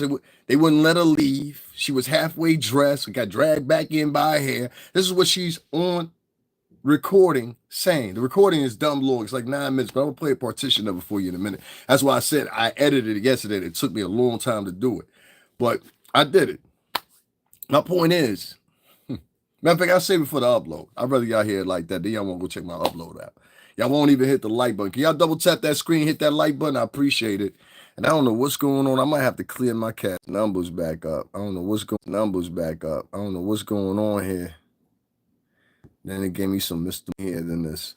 Anyway, I'm gonna wrap this up real quick because this shit pisses me off. This girl called the police on young Scooter. Not only did she call the police on young Scooter, but it was a false phone call. Not only did it get realized that it was a false phone call, but young Scooter, and this is why I brought up the mothers, like a lot of young dudes, they taught, take off running, take off. You know what I'm saying? Get away. Their mothers teach them this shit. I've heard fucking people's mothers say shit like this to them. Italian, Black, and Latin. If they're on you, take off. You know what I mean? Like, I'm dead serious. You may think I'm lying, but I'm not. And so it's pertinent that you understand that when it comes to these lower economic neighborhoods. And you can live in these lower economic neighborhoods as long as you don't partake in the shit that they partake in. And don't hang there. Don't hang there. Don't make that your hanging spot. And so, unfortunately, this man who had a promising career in front of him had it ended by some bitter bitch named Deviana or some shit like that. Some old fucked up name. It's an ugly bitch too. Um, this ugly bitch, I want to say that right, because she was one of them bitches that pretend like she a baddie. If a bitch got a whole bunch of makeup on and shit like that, she got the res in her hair and the wig going back and all that cock or whatever, and then you go home with her and you wake up at like 7:30 or whatever, and you think you stand beside a WWE wrestler in the bed. You understand what I'm saying? Except for them knockers and that bit of that, you know what I mean? All that the same. But from neck up, this bitch is motherfucking Quasimodo. You understand what I'm saying? From neck up, this bitch is Goonie Goohoo. From neck up, this bitch is motherfucking Frankenstein. From neck up, this bitch is the bride of Frankenstein. Oh, fuck that. From neck up, this bitch look like motherfucking, I don't know, man, like one of the monsters on fucking in a horror movie. I don't know, whatever. The bitch is scary looking. Because these chicks put on so much makeup or whatever. Nah, we gonna joke this bitch. Fuck this bitch. This bitch was ugly as hell. And y'all think I'm lying to y'all when I say this shit. That's why I said it first. Because people don't like the way I say things. I don't give a fuck. Really. I really don't. Because you start worrying about what the fuck people think or whatever, you'll never win with that. You know what I'm saying? You'll never win with that. I'm gonna look at the picture for you so y'all can see this ugly bitch for yourself. They arrested this hoe for lying on the phone call. That's my point. What's going on, Cricket Man? Ain't nothing, man. Trying to get some people in here. I don't know what's going on, man. But Cricket Man, they added two charges to a third now superseding indictment for Puff. I was told I've been on here live, so it should be out there by now. It should be. But I found out anyway, but yeah, one of them is for what is it? Facilitation and transportation and purposes of or intent to for prostitution, which was a prior charge you already had, and then the other one was basically added on to another sexual assault or attempted sexual assault, something like that or whatever. So we'll find out. Yeah. So that I got a third superseding indictment, but I think I ain't got to think. I know. 2 days prior, a different judge gave a rendering and a what's the name, and she said at the time that she felt they felt I don't even say she because I forgot her name, but anyway, they gave a ruling and they said 5 days prior, if the prosecution intends to go forth with more superseding charges, that the defense know it to them what their intent is before said submission goes to a judge 5 days prior. So with that being said, I also brought it up with Rule 412, which admits that the federal prosecutors have until 14 days before trial, which that will put us at April 28th, April 29th. We are now in April. If a lot of people don't realize that, we are now in April. And so, yeah, they would have until April 28th to 29th to do so. So if they failed to bring anything else up, they need to do it within the next, let's say, week and a half, so they can fit it. So they can fit their time frame. If you understand what I'm saying, if you do, you do. If you don't, you don't. But that's what they have, and this is what Rule 412 stipulates. Before the trial starts, they have 14 days before trial starts, which will put them at, I don't know if it's 30 or 31 days in this month, but it's 20. The 20 that will put them at the 28th, the 29th, or something like that, or whatever. Yeah, 28th to 29th, if it's 30 or 31 days that they would have to file. So yeah, I want to make sure Cricket Man he knew what I was talking about. Let me share this real quick, y'all, because I got a lot of people. This ain't a T channel. If you want to come over, you going to see motherfuckers be coming over here and they want to hear that because this is what the octopus in their ear. Hey girl, and guess what? Yeah. I don't do that shit over here. You know what I mean? I don't talk like that. Don't nobody in my family talk like that. Don't none of my friends talk like that. So I don't know how to talk like that. I've been to I went to Queensbridge on camera. I done been to Marcy on camera. I talk the same way I talk in every borough, right? But it be these motherfuckers on. And be like, I don't know. I just can't. I don't know. He doesn't talk black enough for me. I'm half Cuban and half fucking black American. How the fuck I'm supposed to sound? You know what I'm saying? So it's annoying. That's why I'm like doing this shit. That's why I ain't filmed yesterday either. I was like, let them find the Wendy Williams protest on their own, motherfuckers. But for the people that are on my other channel, y'all welcome. Did I tell y'all that on the chat? I said, yo, them YouTube niggas ain't getting this shit. That's so y'all missed that on another opportunity. Like niggas is down there at the poll, or nah, don't donate to me. Why the fuck would I want to bring that footage for this crowd? I'm gonna keep doing that too. So for the people that's on my other little spot or whatever that we slowly building, we got like 3,000 plus over there now. Y'all just stay over there. You understand what I'm saying? We don't tell nobody from over here. I don't want nobody from over here over there. If they ain't supporting you here, they ain't supporting you there. They'll follow you over there to fucking harass or flag a channel or something like that. It's real pussy sports to be played there on YouTube. You know what I mean? So, you know what I mean? But I hope y'all enjoyed that with the whole thing with you know what I'm saying? And if you was really paying attention last night, later on, we took them over there with Denzel and all that shit. You know what I'm saying? So these niggas don't know. They missing a whole bunch that fucking with me, but that's the way I got to do it, y'all. Like, fuck these niggas on YouTube. If they can't support you, they can't hit the like button, just double tapping the screen so you can get in the algorithm. If they can't purchase no products, they can't donate or nothing like that, but they steady just sitting there like, listen to everything you saying. Some of these motherfuckers take your what's the name and take it to their page and regurgitate it or whatever. It's just like it's like, yeah, fuck them niggas. Like, you know what I mean? I gave them more than enough chances. I sat here for like a year. Like, yo, hold up. I done pointed out so much bullshit on this YouTube thing, and it doesn't stop these people from going to support this person or whatever, because they'll go support. This is one thing I found with Black American people.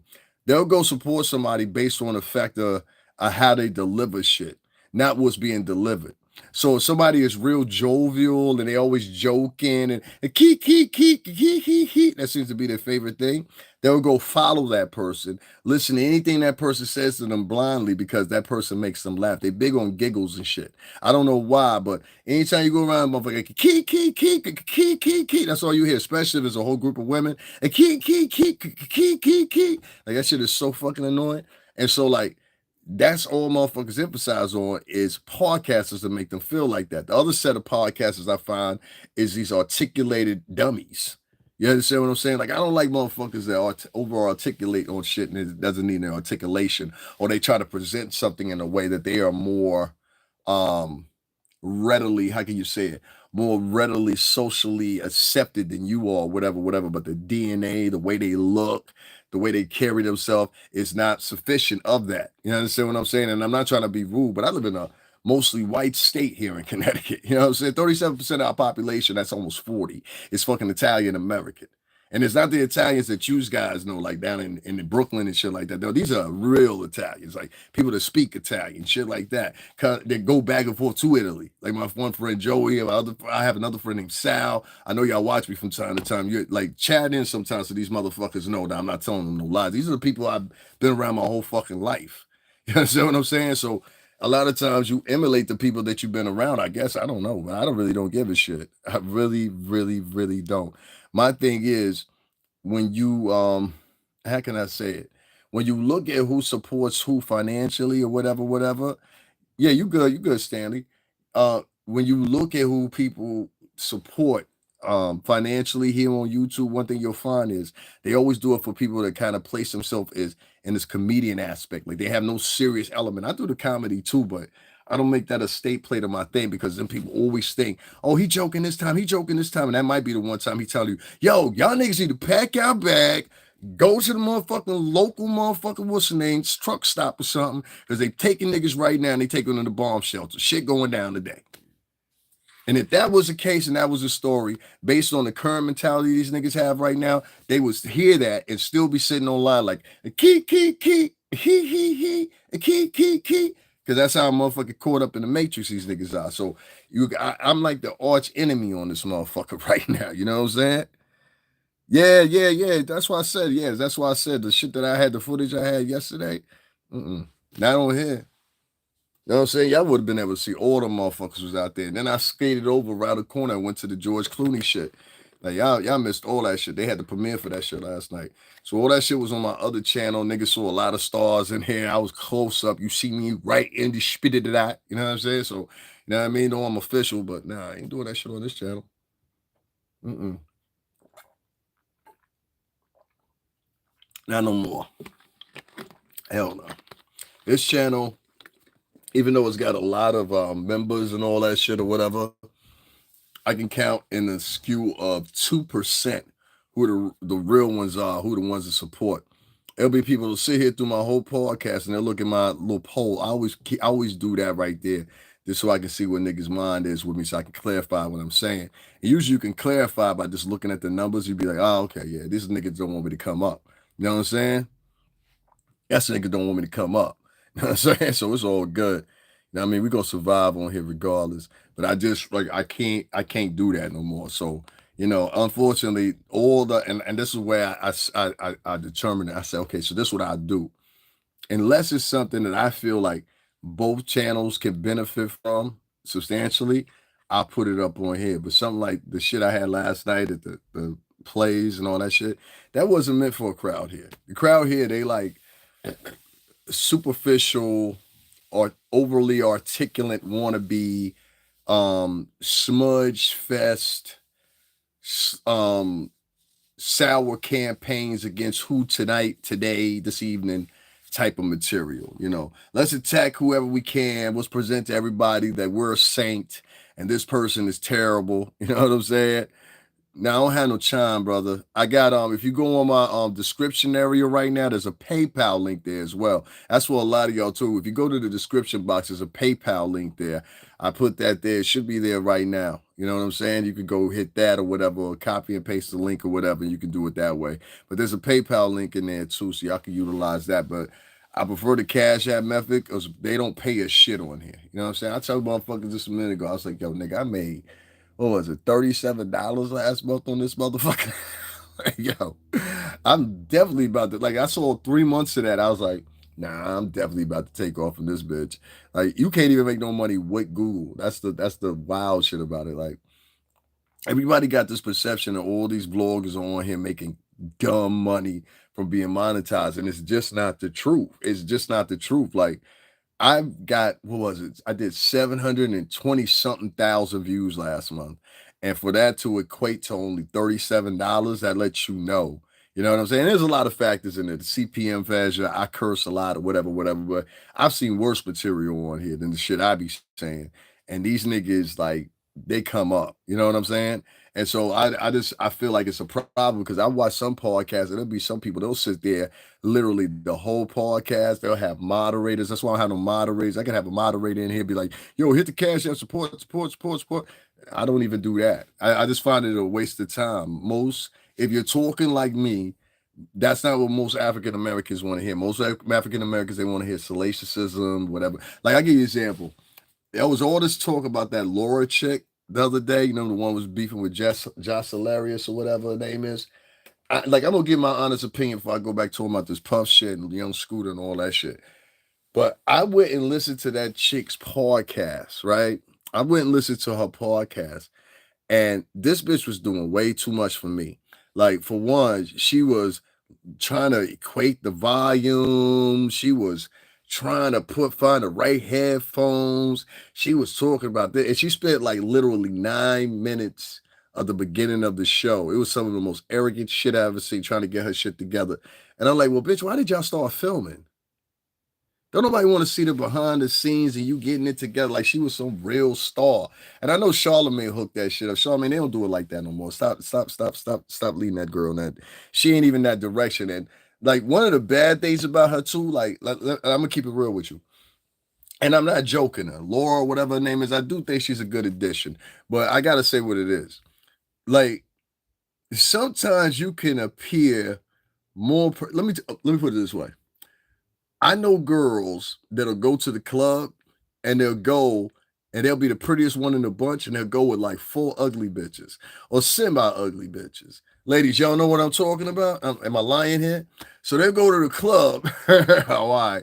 They'll go to the club with like 2 to 3 semi-ugly or potentially maybe on the same level pretty as they are. It's never above them, but on the same level of pretty as they are. Trust me when I tell you this. I've been going through the New York City club system since I was fucking like 19, 20 years old. So, you know what I'm saying? He said, yeah, I'm trying to tell you. And so this ugly duck strategy, that's what I call it, the ugly duck strategy. You always know. So it's going to be at least 2 to 3 grenades within the whole fucking batch. You understand what I'm saying? You know that. And the job of the grenades, they want to make sure that you stay away from the pretty chick. They want to protect the pretty chick because the pretty chick is their reputation. So you'll always find that the grenades, they'll always refer back to home base when they're in a conversation if a guy stops to talk to them. So they'll be like, yeah, so you here by yourself? No, I'm with my homegirl over there. Ain't she pretty? She look good in that dress, don't she? That should try to see if you interested in her. And naturally, since you wanted the grenades, the dude's probably gonna say after looking at her, yeah, you verification, you a grenade, which you already knew you was a grenade. You know what I'm saying? Did I get what? Let me see. Thank you very much, Karen, for that donation. I appreciate it. Yes, I did just get it. I hit the like button too. Thank you very much. I appreciate that. I wish more people would do that. But anyway, the pretty girl, it'll be 2 girls at the tops, and the rest of the girls are grenades. So they'll go with the grenades to the bar. The bar, you know what I'm saying? The bar, thank you, baby. The bar will be like, you know what I'm saying? Like serving them drinks or whatever, but they all doing it on the respect of the pretty chick. You understand what I'm saying? They doing it on respect of the pretty chick. And so so all the flex that the girls get for the whole night while they at the club, they getting it because of the pretty chick. And so that's just kind of how the game roll nowadays. Like, girls online protect who they think is the pretty chick in the form of vlogger. You understand what I'm saying? So what they'll do is they'll go online and they'll kind of like advocate for certain female vloggers, even if they have some terrible shit to say, they have some great shit to say, it doesn't matter. That's kind of like what they'll do. And so you'll find some girls that will defend what I played for y'all earlier with Tisa Tales, talking about an 11-year-old girl named One Northwest is being set up because she's going to be sent out to be the next in line for a prostitution ring that's led by Kris Jenner and Kim Kardashian because the rest of the girls have aged out. This is what this bitch said. I just played this shit earlier. And there will be hoes over there that will go and they will take up for this bitch based on what the fuck she said. Just because she's an online personality. Y'all feeling what I'm saying there? So you have a lot of these women on here that are some of the most heinous, nastiest, obnoxious, dim-witted, airheaded, uneducated bitches. Bitches can't even read well. And that was a problem with Jessica Larry. She couldn't read well. Let me circumnavigate back to that. You get these ugly bitches in a room. And you're the only pretty chick in there. Then it's going to give people the perception that you're more prettier than what you actually are when there's not a chick of the same ilk in the room. But under further investigation, because you were sitting in the back, because the light wasn't fully on Miss Lauren, and I'm being respectful, you didn't get to see them track marks.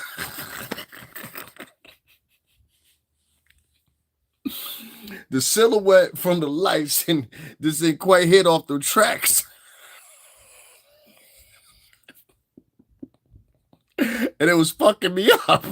I was like, not the wig, not the wig.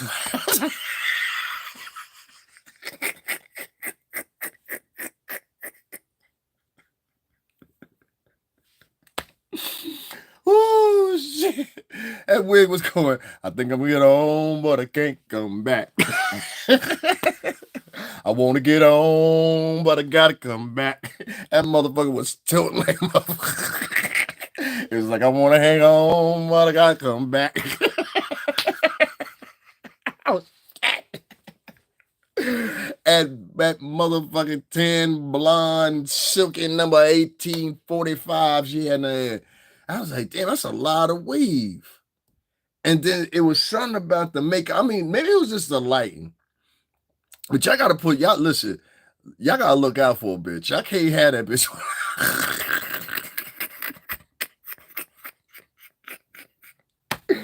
Yeah, I gotta look out for that bitch, man. I'm just saying, like, yeah. Listen here. I'm expecting episode 2 to have her makeup and hair a little bit more together. You know what I'm saying? That wig was like, I want to go on, but I gotta come back. My father was like, ooh, I'm back.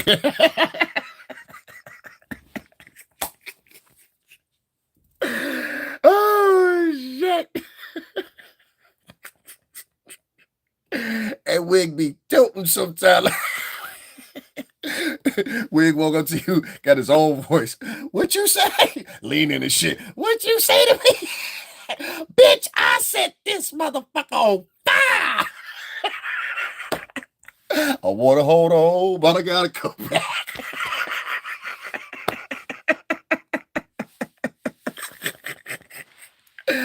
Ah, shit, that wig was fucked up. Wig, weed, whatever, that shit was leaning. I don't give a fuck what y'all say. She looked fucked up doing that episode.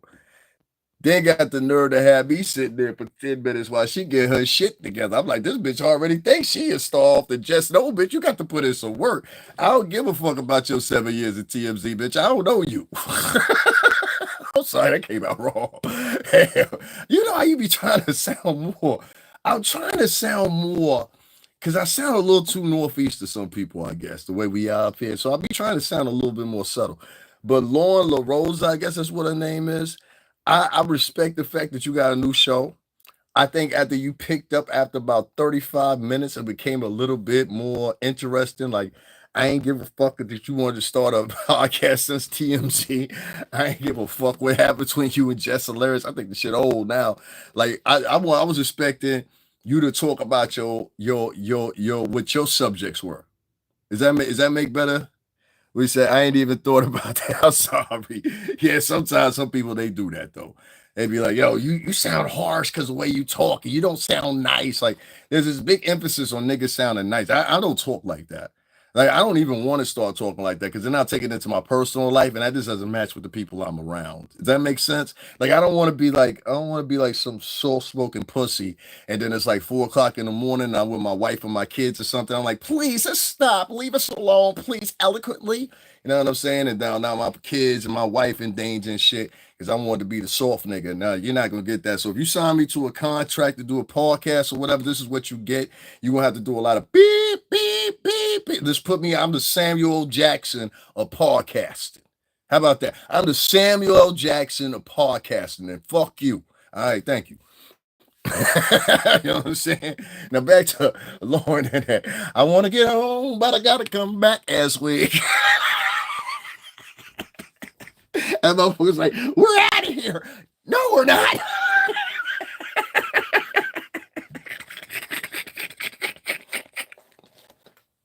One side of the wig went, I'm tired of this shit. Come on, Lauren. I was like, nah, she gotta stay on. You gotta do 30 more minutes, bitch. You know. Yo, I'm sorry. That shit looked horrible.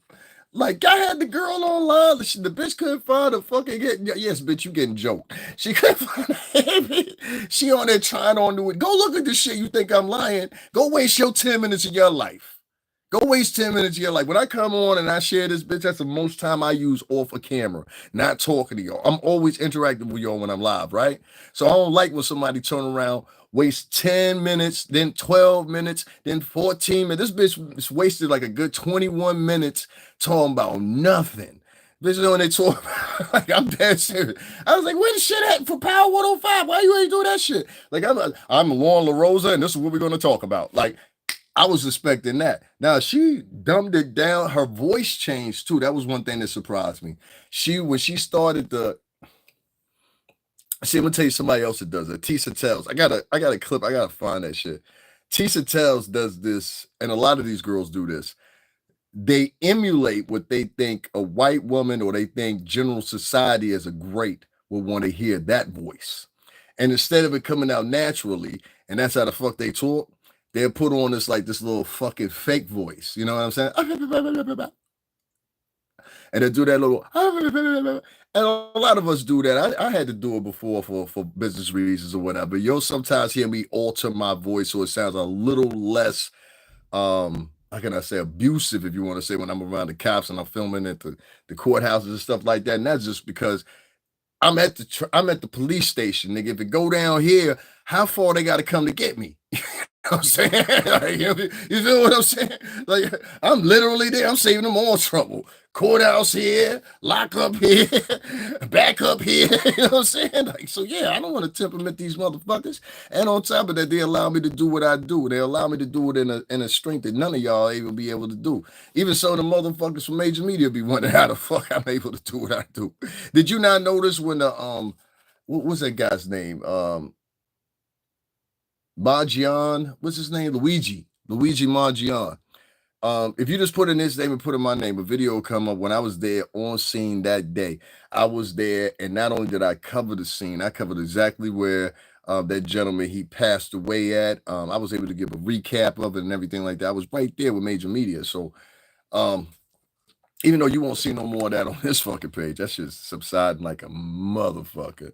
Call it complaining, call it what you want to, or whatever. I literally have niggas on here trying to sabotage me on a daily basis. It's crazy how I go to. I got like this one fat nigga that's like, that nigga is like retarded, bro. Like, hey, I don't know what fuck's wrong with that nigga. That nigga is like, motherfuckers be like, Lauren, she presented this personality to me that I thought was, I'm continue with that.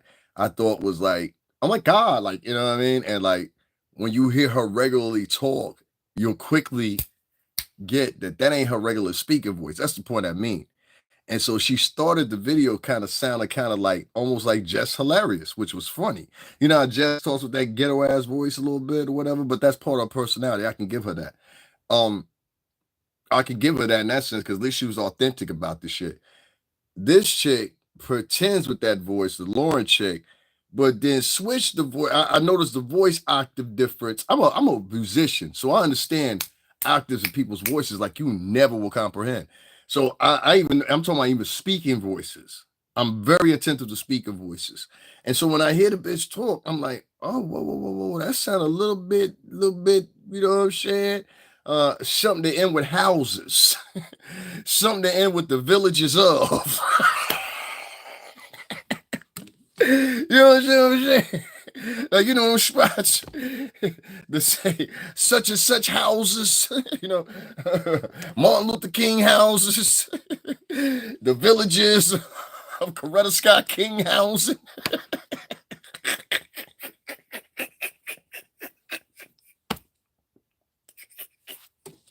That's all I'm saying. That sounded a little bit like,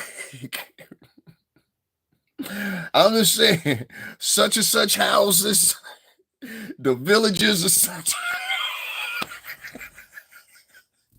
ish in her voice. That's all I'm saying. You know what I mean? I ain't trying to diss her. I'm just trying to assist her so you could do better. You know what I'm saying? I like a hoe to do better out here.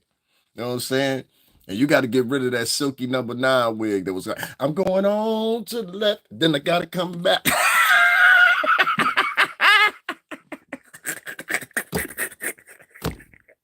Yo, that's my shit. I gotta go on to the left, and then I gotta snap back. Woo, that wig was on audition for all of us, boy. I'm like, God damn, ain't nobody telling that motherfucker was fucked up. She looked like the in between. Yeah, you're great, not auntie. Auntie's still cool at 40 something, 50 something. You know what I'm saying? Auntie still go to the club with you. She look like great auntie. That's auntie's mama. She had one of them motherfucking hairdos. I was like, God damn, this is your debut? I watched the whole episode. I swear to God, y'all think I'm lying, ain't y'all? Y'all think I'm lying. Y'all always think I'm lying about some shit. Y'all want to see for yourself? I'm gonna show you for myself. I'm gonna show y'all. You know what I'm saying? We ain't saying Lauren ugly. We just saying, you know what I mean? But you got to see the shit. Because y'all probably ain't seen it.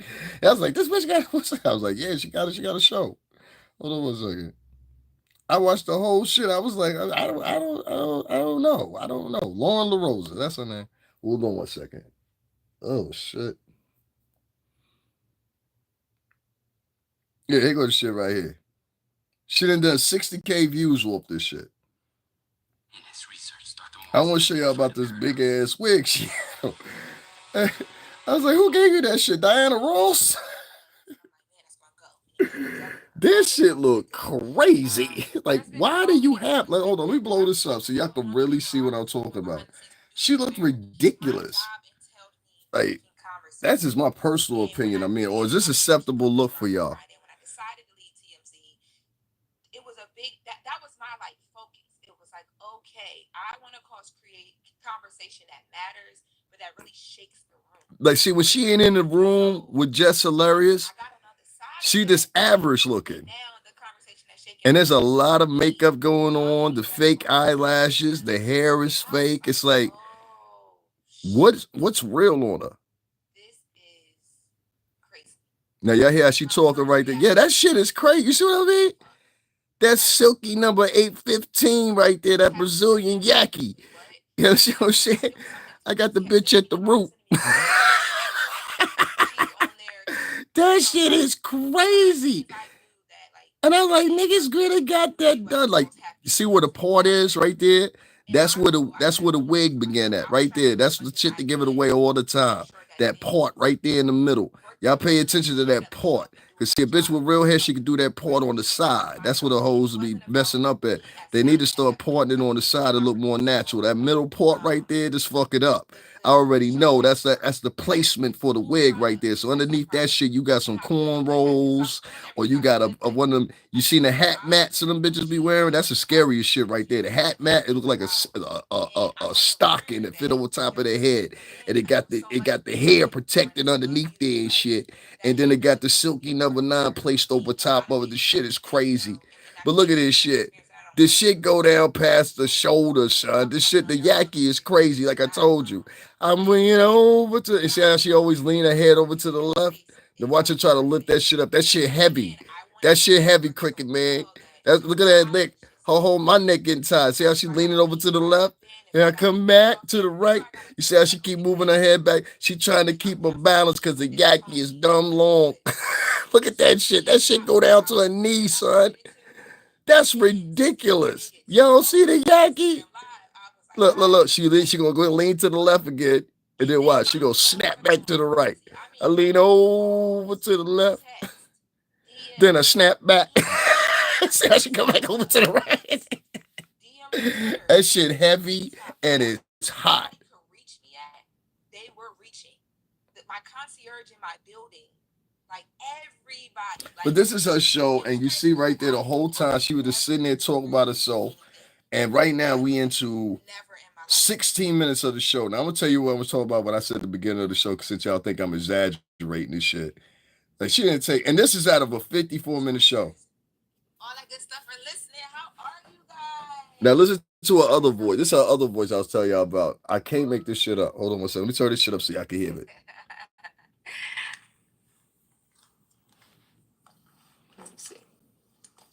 Look at that yaki. I told you she go from left to right. That shit hot as fuck. Ain't no way you playing with that shit. It look plastic. That don't even look like real hair, right? It look plastic. Cause you know some of them shits is made from synthetic strands. I seen that shit before. Hey guys, I'm Lauren, and welcome to the first episode of the latest with Lauren LaRosa, the podcast, bitches. Okay, I should have said it. See, I think I'm making this shit up. She hood than a motherfucker. I'm recording them. You heard my sound effects? And then like Lil Lauren LaRosa from over there at the villages of such and such. When I first left CMZ, I was doing a podcast in Delaware, and it was going really well, by the way. And this is the realest shit she said though. A little bit. And I like this shit she said. It was going well, but I was like, yo, how am I gonna afford to do this every day at this rate? Like, what the heck? Yeah. There's no way I'm be able to afford this. And I decided to stop doing it. And it was long. We were recording for way too long. Yeah. Everything works out in due time, because now here I am back with a podcast in the comfort of my own home. You know, we have video. That's enough. I don't want her to think I'm trying to shit on her show. That's why I made sure to say that part right there. You know, she said one part right there that was real though. That's why I said we ain't here to shit on the show. I'm just having some critique. But one thing she did say real right there. She said, "Yo, I was doing a podcast and I couldn't maintain that shit because it wasn't the money wasn't there." And I said, "Okay, so why is it wrong when I say it? It's wrong when I say it, but it ain't wrong when nobody else say it." And that covered a couple of things. Matter of fact, where we at? Hour and 45 minutes. Yeah, I'm about to end this in a second too. I'm gonna talk about Young Scooter and I'm gonna end this. 'Cause I don't stay like that's my new thing. I don't stay here too long no more because yeah, like literally this right this. I just had somebody flag me. That's crazy, right? So yeah, I want to talk about that bitch that set him. But shout out to Lauren LaRosa. Let's get that take that wig off. Like that shit looks stupid. That shit. Have y'all ever seen how that synthetic hair is made? They literally take some plastic and they pull it up like that. I've watched videos with this shit. They pull it up like that, and it starts going into strands. Melted plastic, literally. That's why I can tell the difference from a mile away. Yeah, yeah, I can tell the difference from a mile away when that shit looks like plastic versus it looks like real hair. And the real hair it smells. It has a smell to it. Not a bad smell, but it has a smell to it. Like some of the girls that put grease and shit into it or whatever to make it sound a certain way. But that plastic shit, it has like a plastic smell to it. I don't know. And then like you touch it, it's just like, yeah, I'd rather you just walk around with a short hairdo. They use girls in Brooklyn, and it depends on how your face is. But you know how Amber Rose used to wear her hair bald like that? She got that from Brooklyn chicks. Brooklyn chicks used to do that shit. They shaved their hair down like that. And the guy and these girls were doing it first. On some girls. I don't mind if a girl got short hair.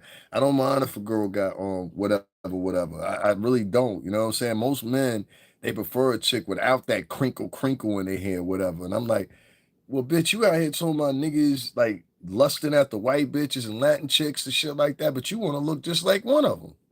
That don't make sense. Like if you go your hair don't naturally grow like that, right? And most motherfuckers is civil mind know this. That's why it's funny to me when they do their hair like that and think, oh, this will get me into a corporate. Nah, you're gonna find soon enough. I say by the top of next year, there's gonna be an emphasis put on naturally pretty women. You wanna tell you why I know this? My ex could get up walk out she was born and raised Muslim. So she ain't like a lot of these girls that was wearing makeup on their face starting at 14 or whatever. Because once a girl start wearing makeup, the sun doesn't hit the pigment in their face or whatever. And their face starts becoming real pale looking and shit like that. That's what's happening with Pamela Anderson. That's why she don't wear makeup no more. Never from Baywatch. If you see the recent pictures of her now, she don't wear makeup no more. But you can see the shadow in her where the makeup, where the sun hasn't hit her face in years, it's a different color. No matter how much she sit in the sun or try to whatever, that mark is going to be there because she's wore that so long.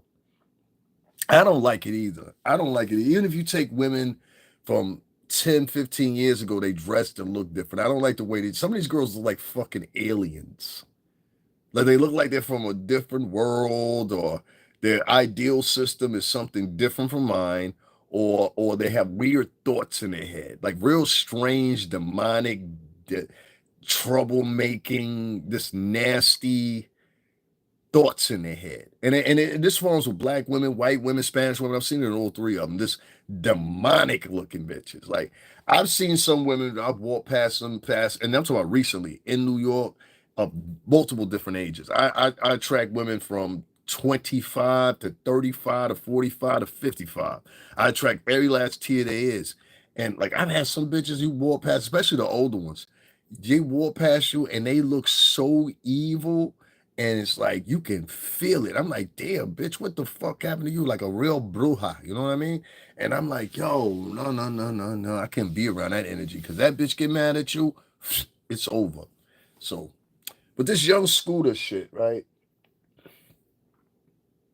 This bitch called the police on young Scooter, said there was a girl over there being held captive, and blah, blah, blah, blah, blah, blah, blah, blah, which most of y'all, I'm pretty sure y'all have heard. If not, I'm going to put up the thing after I finish this podcast. Rapper Young Scooter down in Atlanta, and they forced him to take off running. Had he not taken off running, this might not happen to him. It was a predisposition because of what he had been taught in them Atlanta hoods. This is why it's very important for you bitches to stop doing this right here. Instead of going to lease that brand new Mercedes and pulling that motherfucker up into the villages of such and such and such and such, or Martin Luther King houses, because there's a lot of niggas that do that. They go get a $40,000, $50,000, $60,000 Benz and then pull that shit up into an apartment complex. You ain't know. Pull that shit up into the high rises. You ain't know. Oh yeah. I always found that funny as fuck to me. I used to know niggas. They would, yeah, you had to drop me off after the bar or something, but do you realize where you dropping me off at? You dropping me off here beachside. You dropping me off over here in the condos. I'm catching the cab to the condo, and then when I go inside, I'm gonna sit on my balcony. You understand what I'm saying? And I'm gonna overlook this motherfucking beautiful forest that has 3 or 4 deers running through this motherfucker. That's what I'm about to do. You know? And so you motherfuckers, they'd rather have a car than a better place to live at. And so what you motherfuckers need to start doing, especially you hoes, what happens is the neighborhood that you live in that is dreaded has more influence on your kid than you do at some point or another. You may think you staying in charge, but these motherfuckers become inquisitive and shit like that, girls and boys, black, white, Spanish, all alike. And what they do is they start forming their own rules because there are no rules that have been presented to them. Only thing that's been presented to them is kind of like coddling. You understand what I'm saying? So in young Scooter's case, and I've heard and I've seen this with my own 2 eyes, when you have these girls in these neighborhoods, they teach their kids, especially the boys, a different set of rules. And those rules are usually, and they set a separate set of rules for the girls too. Don't let no nigga get over on you. That's based on mama's experience. Somebody got over on her. But if she would have been paying attention and mama would have been a stand-up bitch, she would have realized, bitch, you're dating a drug dealer. You're dating a drug dealer. If mama would have realized and been smart, mama would have realized you're dating a nigga. This is his 3rd time out of prison, and he TS to your house. You understand what I'm saying? Like a lot of these bitches don't want to take accountability for them 2, 3, 4, 5 side babies, as Corey Holcomb say, that they got in their life. You understand what I'm saying? A lot of homies ain't born into the world, and you got to take responsibility, ho. You understand what I'm saying? It's on you. Now, these boys and the girls, at some point or another, usually when they hit around about 6th, 7th grade, the neighborhoods that they're in and the school that they go to start to influence them. And the other kids from homes that may not be substantially morally abet as you are start to influence them. You understand what I'm saying? And that's why you have a lot of these boys when they learn what they learn, because they don't have a dad. Some of them don't have a dad in the house. This is all 3 of them. I know white kids. I live in a mostly white state. I know Italian kids, Greek kids, they never had their father in their life. I know Latin kids, they ain't had their father in their life. And I damn sure know black kids, they ain't had their father in their life. I don't know why people choose to put emphasis on one and not the other. And I tell people all the time, before you point at somebody else's problems, look at your problems. Look at the problems in your culture. You can't sit out here and make fun of somebody for this, that, and other, and the third, or whatever. Your people is readily getting deported at the border right now as we're speaking, and there's absolutely nothing you can do about it unless you grab a congressman or a senator that's black or white, because they control the House of Representatives, where these type of cases are held. These type of cases are brought before the board, and adjudication of law or substance law is set, or whether or not it's going to go, you know what I'm saying, to the Supreme Court or wherever else. So, you know what I mean? You need that. That's why you saw all these videos where I know you guys saw where you saw these videos of Latinos like, how come the black people are not helping? The black people are not helping you because, and I hate to say that, pero la gente latino ahí, tú sabes, yo soy la cubano, la moreno ahí, but esa no es un chonchero ahí, tú sabes, claro que sí. The problem is this. A lot of these, like, we're not talking about Dominicans, Puerto Ricans, or like Hondurans, or like, they're not in the conversation. We're not talking about them. We're talking about the ones that are coming here from Venezuela, Ecuador, a lot of Mexicans, which is funny as fuck to me. Let me tell you, they got 2 types of Mexicans down in Mexico that get made fun of. There's one type of Mexicans which are actually more indigenous and more pure and more close to the Mayans. And they're like Indian-looking Mexicans. They have big-ass noses or whatever. And then you have the Mexicans that were mixed in with the Spaniards. And these are usually the white populations that you guys know, that you fall interested and identify with all Latinos being this. No. They're remnants of colonization from the Spaniards. You ever see that movie Apocalypto? It was made by Mel Gibson, and you had the 2 Mayan tribes that were fighting against each other, whatever, and they were right there on the shores. Well, that was Peru. And so when you see them stop fighting with each other and you see the Spanish conquistador ships coming in and they got the royal cross and everything like that to form Christianity, they were going to civilize the savages. And somewhere along the line, the civilization of the savages, it's like years before they did with Constantine the Great, and he did the Crusades. And they said they did this in the name of the church to change those savage Muslims into Christians. They've done this all around the fucking world. King Leopold, he did the same thing in the name of the church. These motherfuckers were over in Africa. If you don't make a yield today, we're cutting off your arm. Go look up King Leopold, you'll see this. And where else? Dominican Republic. There, every last one of the islands down there has either been colonized by the British, the Dutch, or the Spaniards. The Spaniards held more reign than anybody down there. And even the Spaniards sometimes would fight with the British to take control of islands or other different constituencies. And those islands would fight back. This is how you get the split of what's once was Hispaniola, which is the Dominican Republic and Haiti, as you know it. It used to be one island. That's why you'll get some, outside going back and forth between the border, you'll get some Haitians that are mixed and literally Dominican and Haitian mixed together, but they're a Dominican citizen or they're a Haitian citizen. My ex, her mother looks more Latina than she looks Haitian, but that's because her mother was Dominican. You understand what I'm saying? So she's a dark-skinned woman, but she looks more Dominican. Like if you saw her, you would not think this woman is Haitian. You would think this woman is Dominican. You know what I mean? What this nigga say? You were raised by lesbians. Yeah, man, get the fuck up out of here. You don't talk to people like that. Now we're not getting Cricket Man. Let me tell you something. Cricket Man always up in here. And I fuck with Cricket Man heavy. Nah, we're not getting rid of Cricket Man. Nah, Cricket Man ain't going nowhere. You probably go somewhere before Cricket Man do. Yeah, don't you give no suggestion. You ever did a donation here shot by Devon Hazy? You ever made a donation here? Yeah, only niggas that made donations here support the channel. Right now, you getting beat by my homegirl right now because she the only person that donated today. Where my homegirl at? Karen. Karen got you. And her name Karen. Go figure that. Karen helped me. So I don't want to hear nobody saying nothing about Karens for the next 3 weeks. Karen, I hope you're still here. Thank you very much once again. She was nice with that. Now we ain't assaulting Cricket Man though. Yeah, we don't do that over here. All right, cool, man. Cash App is on the screen, man. Please don't be one of them niggas that hit no in the poll. Let me see if that nigga donated anything. Yeah, always been them niggas. Anyway, this trifling ass bitch made a phone call on Young Scooter and had the police go over there to Young Scooter's house, chase him down. He punches some female in his leg as he was hopping over a fence, as the story goes. Young Thug said the cops did it on purpose. No, that bitch did it on purpose.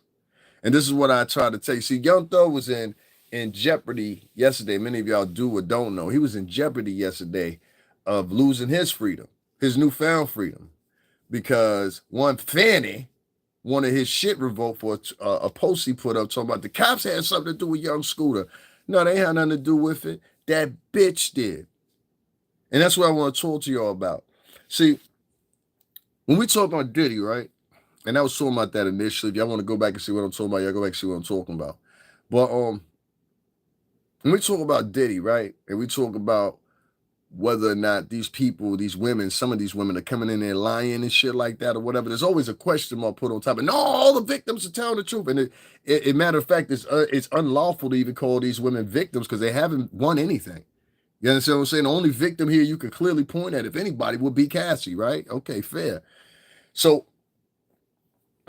we put in perspective, none of these girls could be lying, when in fact they just arrested this whore for fucking lying, and it cost the man his life. And I've talked about this shit before, and it's not just Young Scooter. Many people that have been here for a while, you know I've talked about this type of shit before, where you had these bitches, like we had a homegirl, I ain't even call her homegirl. This is back like 2006, 2007, whatever. Bitch came up to us talking about, yo, these niggas said I stole $10,000. I ain't do nothing, all that shit, right? I need y'all nigga help, Well, my niggas goes to help her. You know what I'm saying? They end up getting into it. One of the dudes passes away or whatever. Come to find out, the bitch really did take the $10,000, moved out of the state, and didn't even leave no money for homie and his family. No, nothing. Like, damn, bitch, you could have dropped $2,000 or something. The bitch left town because she was scared now. You understand what I'm saying? So I give that example, and I've said that story a million fucking times now. And I'll keep saying that story because fuck that bitch. And if you listening, fuck you, fuck your family, fuck your kid, fuck everybody in your house, bitch. You know what I'm saying? My man's got 30 years for that shit. Over a lying bitch. This nigga was 22 years old when he went in there. And he might get out in the next 2 years because of a bitch lying. Here we are with another bitch lying once again on this man, Young Scooter, and it cost him his life. Maybe not directly, but indirectly. Either way, it was insidious intentions. You lied on this man and said he had all kinds of things going on in his home or whatever, whatever. And then we asked the possibility all the time. But how many of them other bitches up in the Puff case is lying? The Ariel Mitchell, yo, your name came up, huh, ho? Not the lawyer. I'm talking about the other, excuse me, that's the lawyer. What's the other chick's name? The other one, her name is Ariel or Ariad or something like that. Whatever the fuck that whole name is.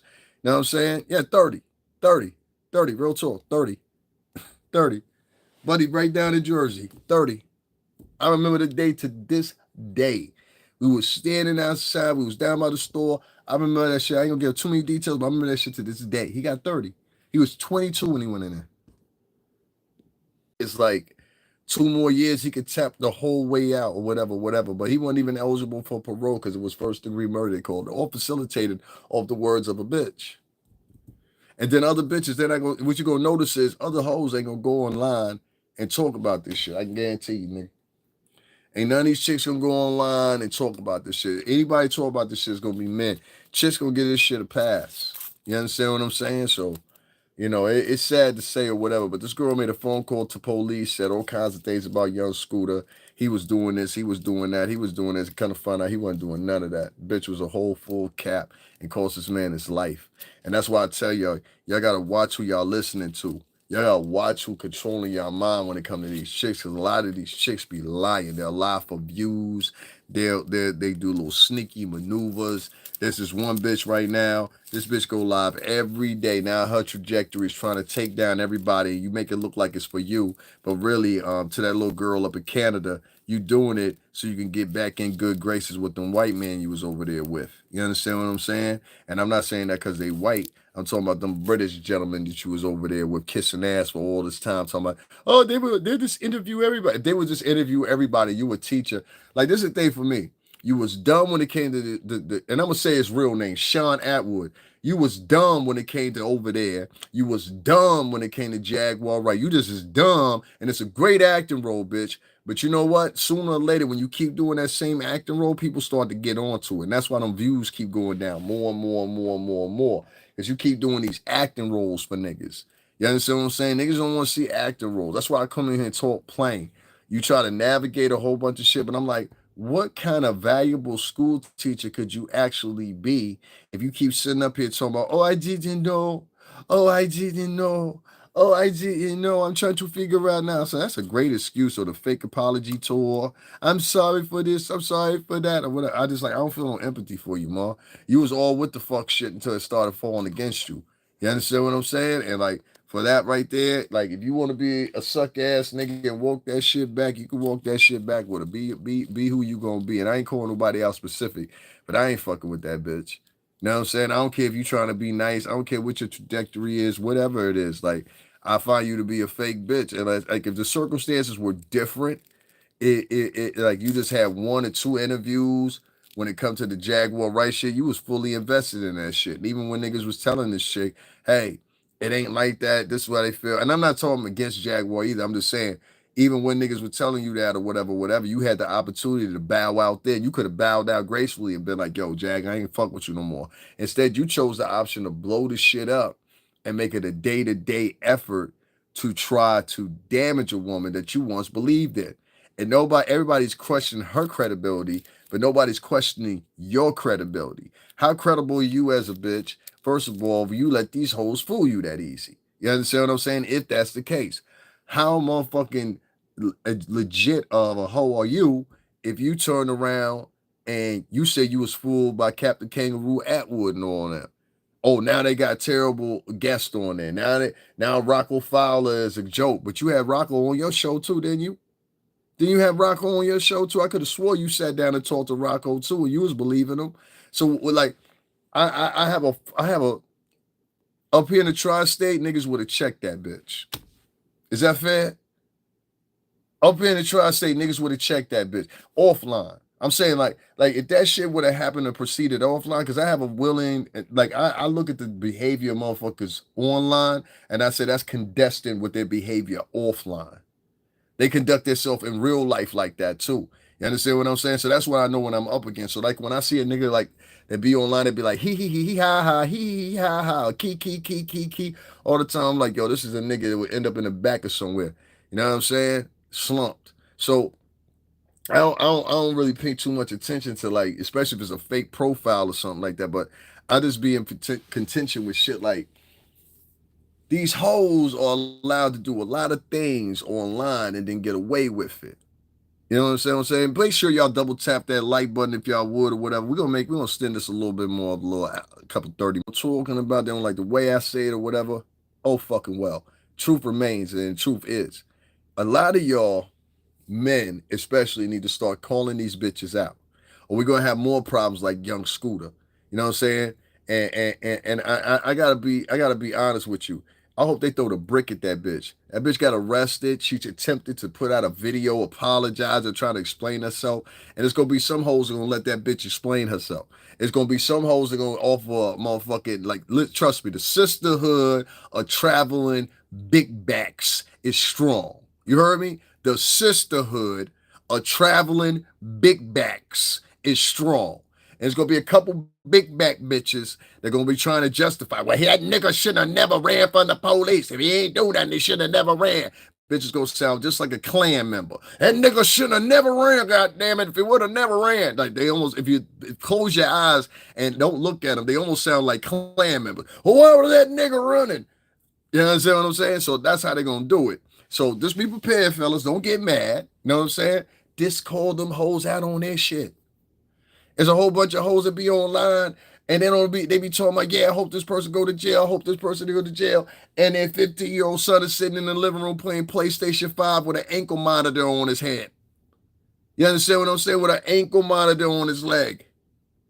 There's bitches out here talking about, yeah, I hope he go to jail, I hope he go to jail, I hope he go to jail. Your daddy been in jail for years, your grandfather in jail, your Uncle Theo, he was wrongly convicted and you know it. But you on here talking about somebody going to jail. You talking about calling the police. And I'm trying to tell you, when these bitches be sitting back and be talking about, you better not fuck with them white girls, they gonna call police. No, we better not fuck with you, evidently, bitch, because that's what you do. Sister. Maybe we shouldn't fuck with you because it seemed like you using the long arm of the law the wrong way. If you look at these bitches that been lying on Puff, ain't none of them but one of them been white. Ain't none but one of them been white. Huh? Every last one of the other girls is a minority. Ain't nothing but one of them been white. You understand what I'm saying? Y'all gonna say, well, what about Aubrey O'Day? I'm like, nobody give a fuck about Aubrey O'Day. Bitch, go write a song. I'm so tired of seeing your fucking funky ass. Take your raggedy motherfucker. You better hurry the fuck up. You know you bitches like you don't hold up long. Them blonde haired bitches, they don't hold up. Let me tell you something. If anything I know, blonde haired bitches do not hold up very well. They hold up for about 20 years and then the bitches go down well. You want an example? Look at Hulk Hogan's motherfucking ex-wife right now. The bitches online raffling and wriggling and shit. Bitch look like shit. You seen that bitch? This bitch had some black heads. They look like black hairs beyond black. I ain't never seen no shit like that. I said, bitch, don't you ever come on this line again scaring us like that. It was so deep that Hulk Hogan was sitting with his young, newer wife, and I can't give him too much props because that bitch gonna end up looking just like that too, and she was blonde. Blonde-haired bitches don't end up looking good. You remember Jessica Simpson? Swole up. Remember, what was the other bitch's name? What was that bitch's name? What was that bitch's name? Another one. Swole up. Blonde-haired chicks, they always swell up. Look, or they lose their fucking mind. Look at motherfucking Britney Spears. She ain't never swell up but lost her fucking mind. Blonde. Blonde bitches always either swell up, lose their mind, or become kooky as shit. I don't know what the fuck it is. And avoid any bitch named Sarah or Amy if they white. I don't know what it is about them crazy bitches, but something is in the minds or on Christie's. Stay away from Christie's, Amy's, and Sarah's. You'll have a good life. The Sarah's is about 50-50, but Christy and Amy, that shit never ends up well. Trust me when I tell you this. Blonde bitches be looking. I know I done dated white chicks. I live in a mostly white state. I done dealt with chicks that you'll see them year 2014. They look great. All the other girls want to look like them and shit like that. Then you take all the girls that wanted to look like them, and then you compare them to the bitch that they wanted to look like this 5 years later. And I'm like, y'all wanted to look like this fat white bitch? No offense. You know what I'm saying? Because she could be a fat black bitch, fat Latin bitch. But I'd be like, you wanted to look like this fat white bitch? You really wanted to look like that? Look me in my face and say that. You wanted to look like this bitch? Like, you know what I'm saying? Even white women know what I'm talking about. Don't you, white women? Like terms like, I learned from a white woman the term pasty pale. You know what I'm saying? She's like, who you talking about? That pasty pale bitch? I was like, yo, what the fuck did you just say? She said, this pasty pale bitch. Was another term I heard. It was like, oh, you talking about powder over there? Like, I've heard so many terms that white folks use against other white folks. It's fucking hilarious. I can't think of every last one on here, but that pasty pale shit, that shit to this, it was like this whole girl I was dating. She's like, she's Italian, so she's kind of brownish. And she was like, who you talking about? That pasty pale bitch? I was like, yo. And she said this shit dumb loud. That was the funny shit about.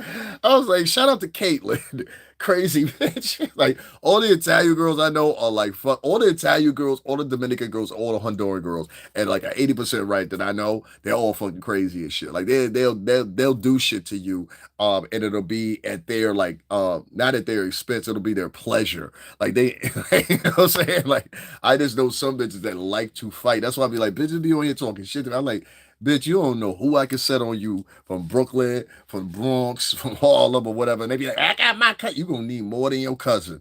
Like, trust me on this. But yo, I'm trying to tell you, yeah, I love my Italian girls. I love my Italian girls. I love my Honduran girls. I love my black girls too. But black American girls are getting scary. And that's what I said about this whole thing with young scooters. Even like a lot of these girls are misandrous. I've read some demographics where I showed y'all that 61% of African American women identify with the LBGTQ. This is found from the CDC and the University of California, UCLA. This is their findings. 61% of African American women identify with the LBGTQ. And you notice how so many people just jumped out when I said that? Isn't that crazy? Because they know. They know. That's another hustle that a lot of black American women have. They point to the men and keep saying that the men are gay. Like you'll notice that this guy even got the boys helping them, but the boys that's helping them are niggas that were raised by a single mama too. So you know what I mean? They think just like a bitch. Now they got the gay men from the LGBTQ and they got straight men that they help raise mostly. You know what I'm saying? They got these motherfuckers helping them in campaigns talking about this person gay, that man gay, this man gay, and they use these tactics to shame them while they sitting with an actual gay man. So if you actually sitting with a gay man and you sitting there and you pointing out who gay, who ain't gay to shame these men with intention, wouldn't it make just as much sense that you really in your heart of hearts don't like the gay dude that you sitting with either? And the gay dude that you sitting with should not look like a silly motherfucker while you sitting there with these bitches that use this dude's gay as an effort and a form to shame him. I challenge any bitch nigga, any bitch on here that's a YouTuber or a vlogger to challenge me on that. Does that not make sense to you? Like, how can you sit with gay niggas and you pointing out with the gay nigga who's gay or who ain't gay to insult them, but at the same time, 61% of your population, gender population, is actually identified with the LGBTQ, meaning you bitches is out here openly in relationships, dating bitches, considering dating bitches, prefer bitches, whatever. These bitches is out here looking for Jay like in no time ever seen in the Earth's history. The epic proportions of vajay that are being indulged in orally by other women complimenting each other is at an all-time fucking high. You understand what I'm saying? 61 fucking percent. Dude, that's more than fucking half. That means the probability of you running into a bitch that's more into women than more into men that happens to be African American is lower than your probability of running into a woman also within that demographic of straight women, right?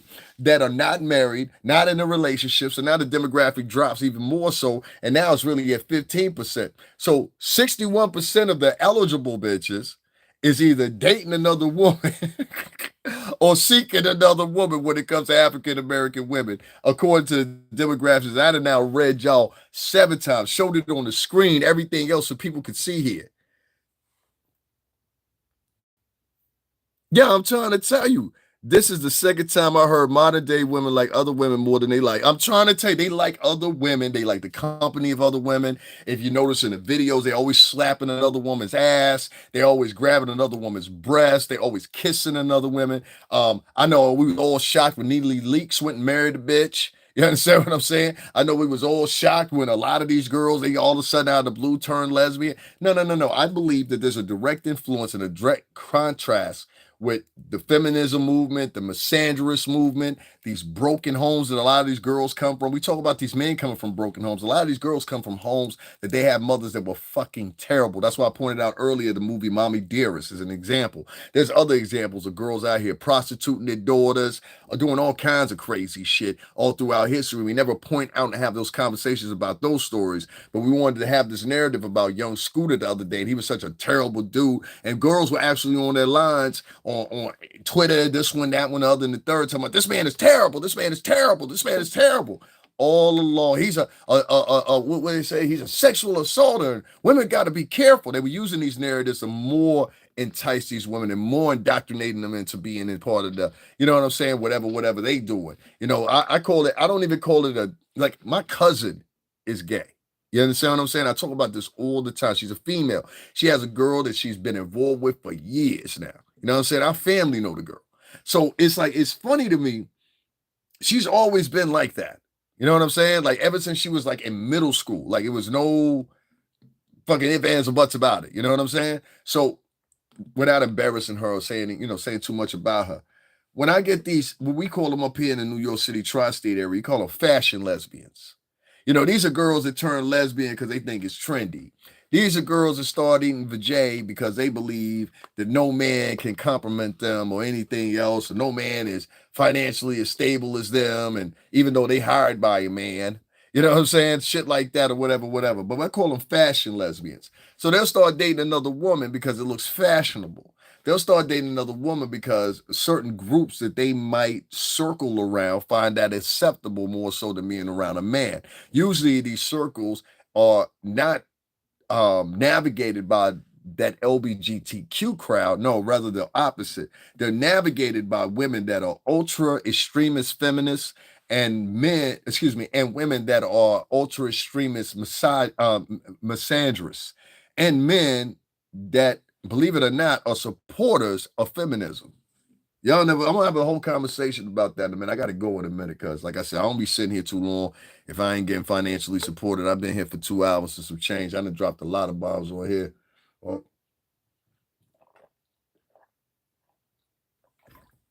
And if you pick it up, you pick it up. If you don't, you don't. I was gonna go a little bit more into the legal jargon about Puff's situation, but I think I focused on it enough. I did that replay about 4 or 5 times. I just showed you the demographics for African American women being 61% of them are into lesbianism. I was trying to tell you, niggas ain't shit. That's what they say, right? That's what they be saying.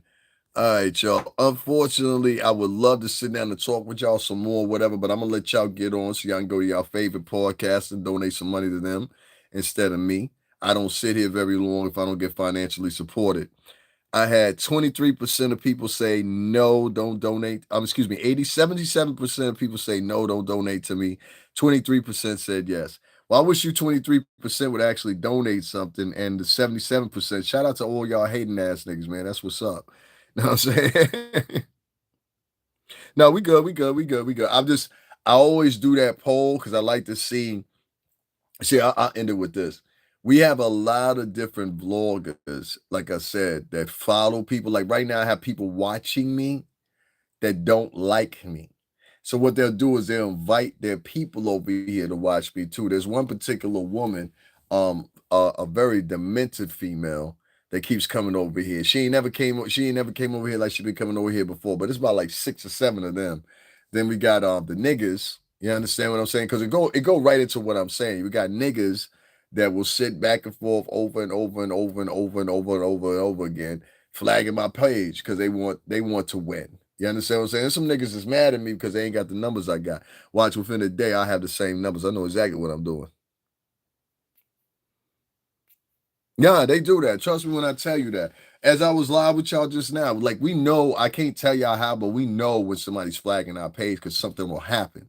For the season podcasters, y'all know what I'm talking about. So, like something happened, and I said, "Oh yeah, somebody's definitely flagging my post." Like they can't beat me, so that's what they started doing. But sometimes, like that's why I tell y'all niggas early in the video, like, look, by the time I finish this live, there will be over at least minimum, 3,400 something views, right? But only 18 likes. Those are from niggas that coming in here. You got random niggas that coming in here. Then you got just haters. Like these niggas don't spend no money, no nothing. And for some reason or another, YouTube won't prioritize sending us to our subscribers. They're now prioritizing, they send us to these strangers because they believe that these strangers are more likely to click on their ads and shit. You know what I'm saying? Yeah, that's why it froze up because somebody's reporting me. That's what they do. Like I literally have bitches, niggas. Like I keep trying to tell y'all think they're so upstanding or whatever, but African Americans here on YouTube are some of the most, especially the bitches, some of the worst motherfuckers. And then the second one in line after that is the dudes that support the bitches. Like you have so many brown. I'm so sick and tired of these brown nosing ass niggas. Like niggas will sit on. I watched a nigga, like, fuck, I'm gonna talk about it. I watched a nigga the other day. He had Jaguar right on his page, right? And I'm like, all right, nigga, I can understand you don't like Jag, you don't like what she talking about, whatever, whatever. But you sitting over there with a bitch that's pretending like she a motherfucking victim, and that whore ain't no motherfucking victim. That bitch was with all the bullshit. So it's like to me, that's like a nigga taking up for a bitch to rob the bank and be like, well, she ain't do nothing but drive away the car, drive the getaway car. The bitch was still involved with the robbery. So if you mad at Jaguar, and this is the bitch you used to talk about before, listen, homie, let me listen what I'm trying to tell you. You need to be focused on building your channel. You understand what I'm saying? Fuck building it, because right now what you're doing, you're helping building that bitch's channel, and you don't realize it. And it's not segueing the right way like you think it is. You know what I'm saying? Like I watched your video, doing my shorts get more motherfucking views than that shit. And I said, you had Jag on there, my shorts get more views than that shit. And I said, no, no, no, no, no. What's happening is you spending too much time over there with that hoe where you need to be on your own show. I'm gonna say it for you one more time. And see how wise you really are. You spending too much time over there with that hoe where you need to be over at your show. You understand what I'm saying, Pimpin'? I ain't saying that to diss you. I ain't saying that to diss you, but listen to me one more time, Pimpin'. When they motherfucking benefiting off of pimp, let me bring it back to you one motherfucking time. You understand what I'm saying? Pimping is easy when the player look good. You understand? So listen what I'm trying to tell you. You understand what I'm saying? You over there shy pimping for that hoe where you need to be building your own show. If you build it, the hoes will come. You understand what I'm saying? That's all I'm saying. If you build it, the hoes will come. You understand what I'm saying? And what they know about that? Don Bishop, motherfucking Don Juan, and Davin Lewis. You understand what I'm saying? If you build it, the hoes will come. That's what I'm trying to tell you. So get the fuck over there with that fucking Canadian fucking flap, helping her make fucking money and going back over to your channel and make money on your fucking channel. Build your channel up. You should be right now actively motherfucking chopping up every fucking piece that you got of old material, new material, whatever, inducting that shit into your page. Fuck that bitch. And tell them motherfuckers to come over there and watch you if you really want to hear what you really got to talk about. Sitting over there with that boring ass bitch, she ain't got shit going on. In another week, ain't nobody gonna give a fuck about her no more. You can basically see it now. In another week, ain't nobody gonna give a fuck about this bitch. She went from something mountain. That's what happened when you ain't got no material. See, when you ain't got no material, you start like circumnavigating and monkey barring. That's what I like to call it. You're doing the monkey bars on shit. You know what I'm saying? What happens is like you doing the monkey bars trying to run everything back that Sean Atwood ran. You understand what I'm saying? What you're trying to do is protect him. You think I can't see it, bitch. Woman try to tell you what she gonna do, Mr. Rise. Mr. Wise, what she's gonna do is she gonna use you until she can't use you no more. Then after she use you, she gonna double back and she gonna run back over there to Master Candy and them over there at the big house. You understand what I'm saying? Not around me, not around my niggas. Pay attention to me. She gonna run back over. She in a temp right now. She about to run back over there to the big house. You just don't see it. That's what she's setting it all up for. That's why she trying to run back all the shit, talking about she protected Sean Atwood. Bitch, you the same person I got in 4 or 5 conversations now that was saying that nigga interview anybody. That's what you said about Sean Atwood. You talked disparately about his show before. You understand what I'm saying? And Captain Kangaroo Atwood, you should be attentive to this shit. Don't let motherfucking Kizzy come back on the plantation up here at Candyland. Kizzy gotta go.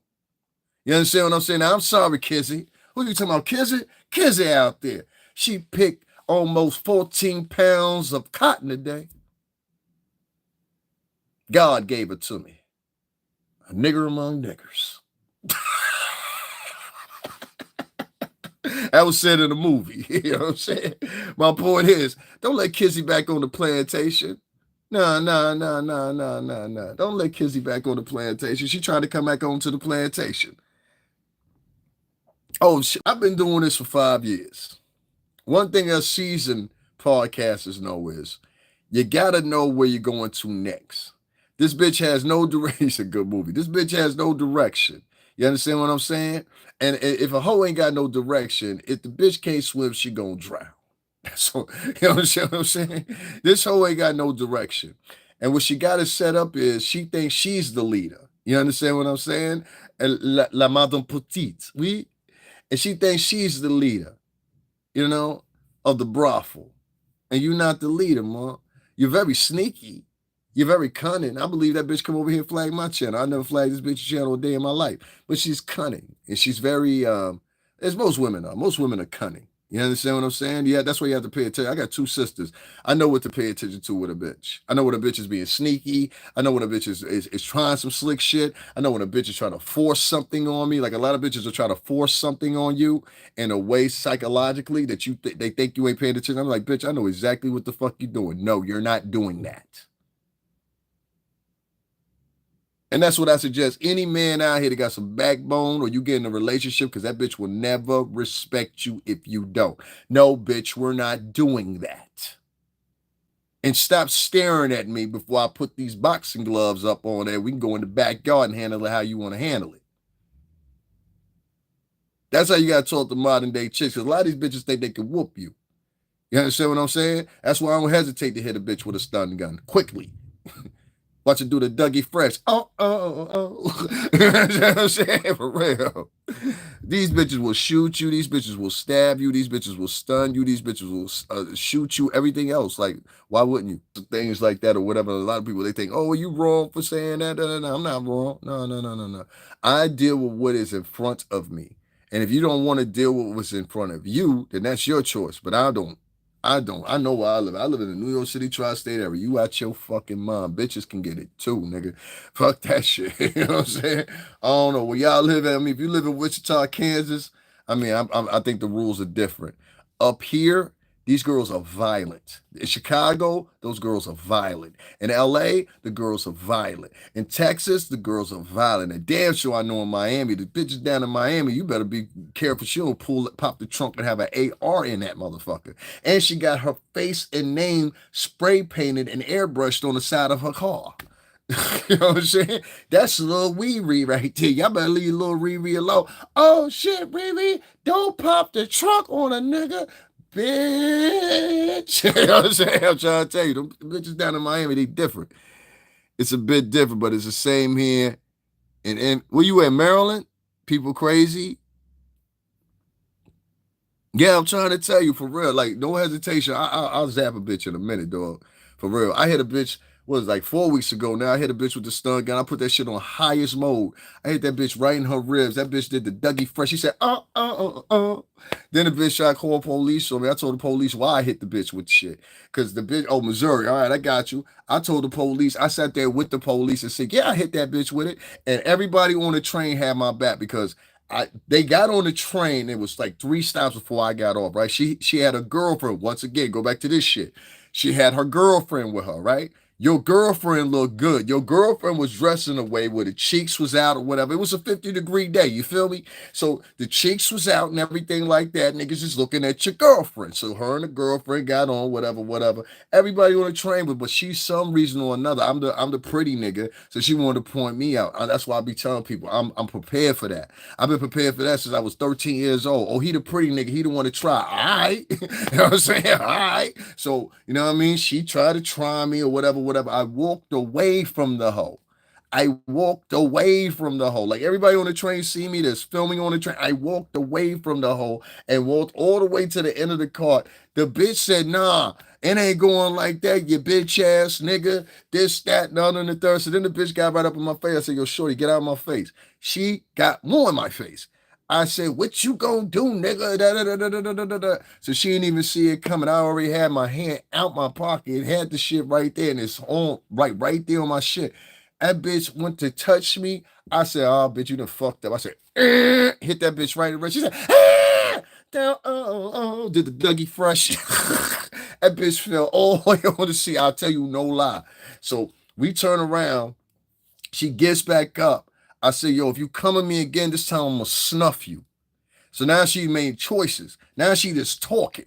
You understand what I'm saying? Before it was all up in the face. Now the bitch talking at a distance, but she holding her rib. That's all right. When we get to the whistle, I'm gonna call the cop. Now you won't call the cops. Now you state witness. Now 5 minutes ago you was motherfucking ready to go. You was like, you know what I'm saying? I need a gangster bitch. A gangster bitch. You was a gangster bitch 5 minutes ago. Now you need motherfucking possibly need paramedic attention. Now you a victim. You see how that go? So the bitch was surprised as fuck because in her world she runs around and jumps in people's faces, and people are like they're really just hesitating doing something to you. That's what a lot of these women don't understand. They think that the men are scared of it. I'm like, no, most of these guys know if they take one. You see how big my goddamn hands are? My hands are bigger than this motherfucking screen. You see that? And this phone is 6.8 inches long. Do you see how big my motherfucking hands are? Now, you don't realize that shit because when this little bitch was talking to me, she wasn't no bigger than like 5'6", 5'7", so she thought she was big shit. But the whole time, the bitch don't even realize it on my bitch, you're looking up to talk to me. You're literally having to look up to talk to me. Now, do you think that puts you in a better position or a worse position? But they don't think that.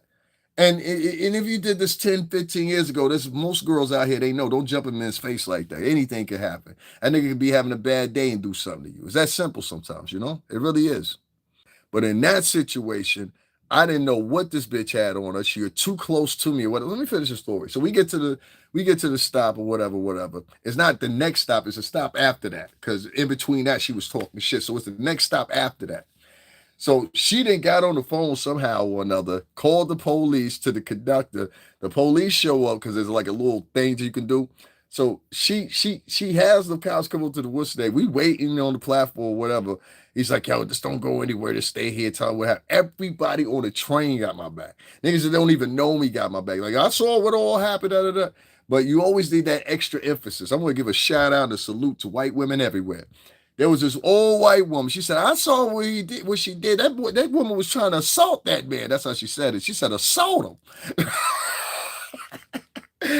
You know, you're in a good place with a white woman said she was trying to assault him. I said, thank you, Ethel. She was about 70 something. I don't know what she was doing out that late. I said, thank you, Ethel. You know what I'm saying? Ethel came to the motherfucking rescue.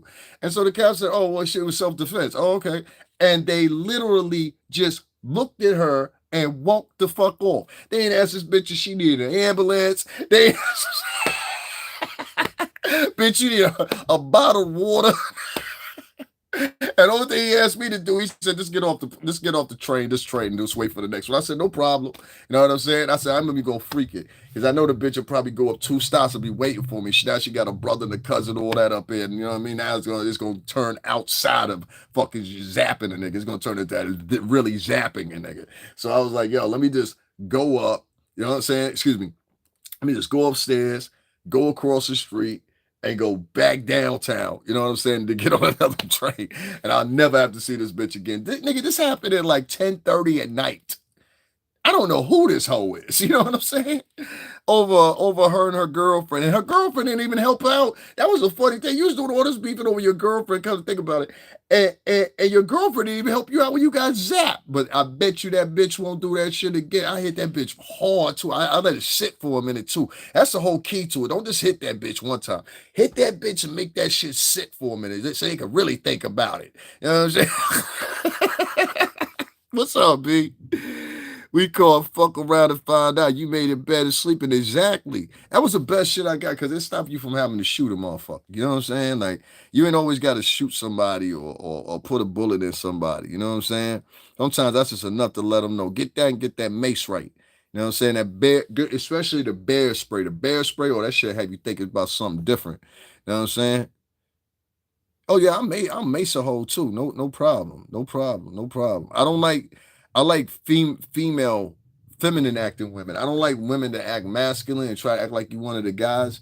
Like I ain't gonna punch you and knock you out or nothing like that unless you try to punch me and knock me out. I ain't no violent motherfucker like that. But bitch, you can get sprayed, you can get maced, you can't get hit with a taser.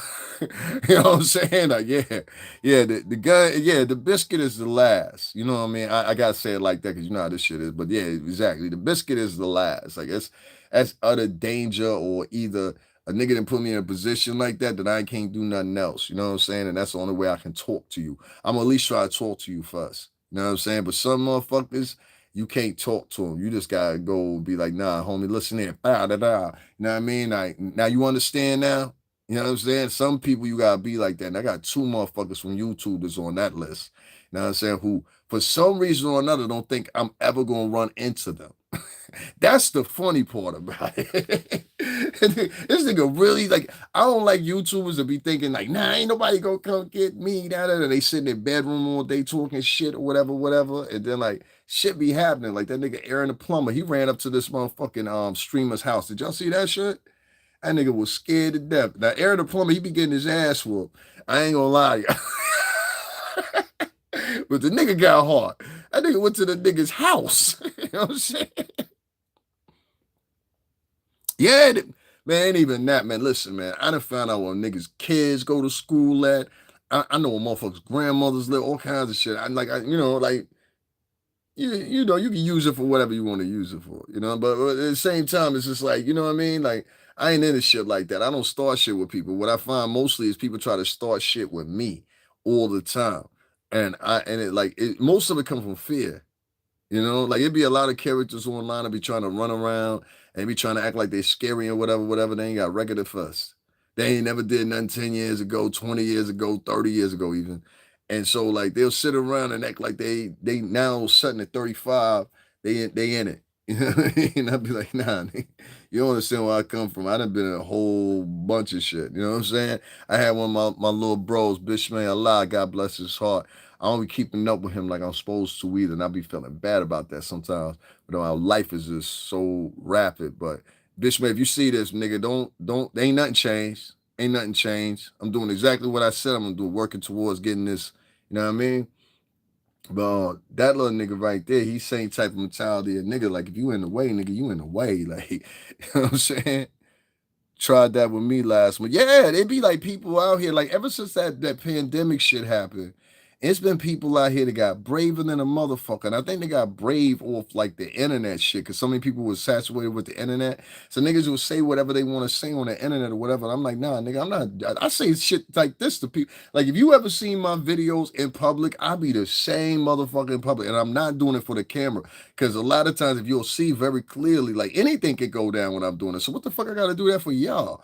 So like it's been times like you'll see me 3 o'clock, 4 o'clock in the morning. I'm in Manhattan, I'm in Harlem or whatever. I tell a nigga to their face, yo, son. Like it was one time I had to grip up on a nigga on camera. Y'all remember that?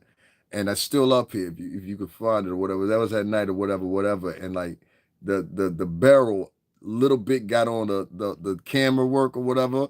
And so I figured a way around that or whatever. But yeah, y'all saw that for real life. And I was like, nah, nigga, I'm dead ass serious. Yo, son, back the fuck up. Like, what the fuck is wrong with you? Like, you know what I'm saying? Like, these niggas, they'll try you because they look at my facial features and I don't like, I don't know. I don't know what I look like to them. I don't care. But they'll look at my facial features and they'll base everything off my facial features. And I'll be like, yo, son, I come from a whole crew of motherfuckers that's literally will do anything to you. You understand what I'm saying? Like, I come from a crew of motherfuckers that used to carry razor blades under their tongue and their cheeks. You know what I'm saying? Like, and taught me to do the same thing. Like, this is the people I come from. You understand what I'm saying? Like, I don't know. I come from a bunch of crazy Italian and Latins. You know what I'm saying? This is what I come from. And then anybody that knows me in real life, especially in NL, they know that. My whole crew was nothing but anyway. Long story short, I come from some dumb motherfuckers. So like when you do that with me, just keep and realize who the fuck you talking to and what could possibly happen to you. And like people will see you by yourself and they'll judge it off that moment because they see you by yourself, not knowing that nigga, I come with like a whole forest of motherfuckers. You know what I'm saying? Like people that really love me. And I'm not exaggerating. Hell, I've had and not the black ones, but I've had those friends here on my camera. And even the black friends that I had on here, do they look pussy? Like, they even let you know, no, we're no, something can happen to. I hang out with everybody I hang out with is like I don't know how to say it. They're like mask. Like if I hang out with you, I hang out with you because I know you down to do all the shit that I do. If you're not the type of person that that's why I hang by myself. Because if you're not that type of person, I don't need to be around you. I don't need to be a nigga shit go down and you running or you know what I'm saying? Sometimes it's smart to run. Like if a nigga got a gun in his hand or a nigga got a knife in his hand, yeah, run. You understand what I'm saying? You're not gonna win that one. But like if not, like, you know what I'm saying? Or the nigga is exceptionally bigger than you and you like, yo, son, we really gonna lose this one. Even if we jump this nigga look like he gonna bite one of our ears off or something like that. Let's go back, calibrate. Let's go back, calibrate. You know what I mean? And then we'll catch a nigga on Tuesday. How about Wednesday? What you doing Wednesday? You know what I'm saying? Like, let's calibrate. You know what I mean? But yeah, man, I don't be out here starting up with nobody. And I just hate when people try to start shit with me. I've had people encourage people not to hit the like button on my page. I've had people try to encourage people not to donate to me, and most of it comes from jealousy, and it comes from suck ass niggas that would never say that shit in my face or up on me, especially if the Hammer, you know what I'm saying, have Hammer will play. So, you know what I'm saying? If it was MC Hammer playing a song, that's what I'm saying. So I'm just like, you know what I mean? I'm like, all right, cool. You know, it is what it is. No shockwave therapy here, but you wouldn't say that shit to me. So I don't understand how you go underground and go through your membership rules or whatever and try to discourage people from dealing with somebody. Like that's some sucker shit to me.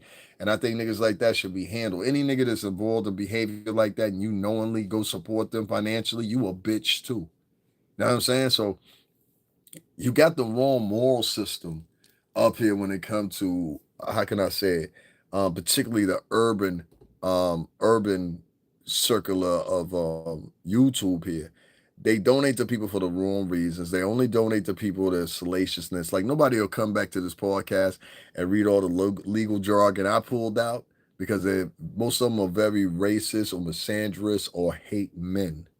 A lot of these girls on here and the guys, they don't like men that talk masculine. They prefer somebody that talks to them like this. And as long as you talk to them like this and real soft and, let's show everybody that this is how the average motherfucker. Well, and I'm going through this whole thing and I'm trying to figure out. You ever notice that most of the black podcasters, they be talking like that? Like they talk like bitches. Like even the bitches talk like that. Oh my God. Like that's what get on my nerve about. That's what I can say about the Jess Hilarious bitch. I'd rather hear Jess Hilarious if she could just learn how to read and wouldn't be so fucking bitter and mean. I would have preferred her on Power 105 versus the Laura LaRosa chick. And I say Laura LaRosa, I'm not dissing her, but I think she forming her own lane. And I think it don't fit Power 105. I really don't think it. When I thought about it at first, and I said it at first, I said, I know Charlamagne, all you motherfuckers up there. What up, what up, what up, what up? But I said, yeah, I think you should keep her. Then when I saw her do her own show, I was like, yeah, it's still around. I was like, yeah, and I played a little bit for y'all so y'all can see. I was trying to promote the bitch, you know what I'm saying? So, you know what I mean? Charlamagne, all y'all up there, Envy, you already know the vibes, Prez, all that. But you know what I'm saying? Which both of y'all know where I come from. That's funny. Both of them niggas come from the same vine I come from, don't you? Prez, right? So, like for me, when I listen to these niggas, and Charlamagne know what I mean. You know what I mean? When I listened to both of these chicks, I was like, I kind of like the hood chick, the hood element, but you trying to act hood now, Lauren LaRosa, and this has always been you inside. I don't know. You know what I'm saying? Like it's times to articulate things or whatever. So you know, it is what it is. I just didn't. The first episode, I wasn't impressed by. I just say that first episode of her brand new podcast, I wasn't impressed by because she did that same little voice. Well, you know, and oh my God, like, you know, when they start talking like that, you're like, motherfucker, you for real? Like, I hate that tone of voice. Like, I don't know about y'all. I just hate it. It's annoying to me. So, I don't know. That's it. Anyway, y'all. Yeah, like that. Not even the hey girl. I could do because some of the LB. Let me tell you something, and I don't want to be it out there like that. Some of the LBGTQ vloggers are not the same as like a lot of these guys you see that do like the whole gossip girl shit and shit like that. A lot of them are not like that. And so I don't want to put that stigma that all of them are like that. A lot of them don't even deal with material like that. You understand what I'm saying? But the certain criteria are the ones that do it. It seems like to me they're just as much as misandrous, but they also are the same hue of the same type of man. You understand what I'm saying? So if y'all both black and you talk about fuck them niggas, like that's what confused me about the Storm and Roll nigga. This nigga had this bitch on his show that was talking about she supported the sterilization and what's the word, eugenics of specifically black male babies, and this bitch is black, had a baby. Hold up, it gets worse. Had a baby by one of her subscribers, and at that point had a boy. So I said, well, how come you didn't go down to choices if you was telling everybody else they should go down to choices? You understand what I'm saying? And by all states and means, the nigga that she had the baby by, who was a subscriber, already had 5 babies already. He already had 5 side babies. So you went, took your ass down there and became number 6. They still allowed this bitch to purchase herself a home based off the empathy that they felt she had got. So she had gave this diatribe or whatever. But my point was, Storm and Roll, and most people say, I don't know if it's true or not, he fit into that category of LBGTQ or whatever. Like I said, we're never going to shame the people over here. I got friends that's over in that community. It's not about that. It's the point that you used your platform to degrade black male kids, but it turned you was a little black boy at one time in life. You see what I'm saying?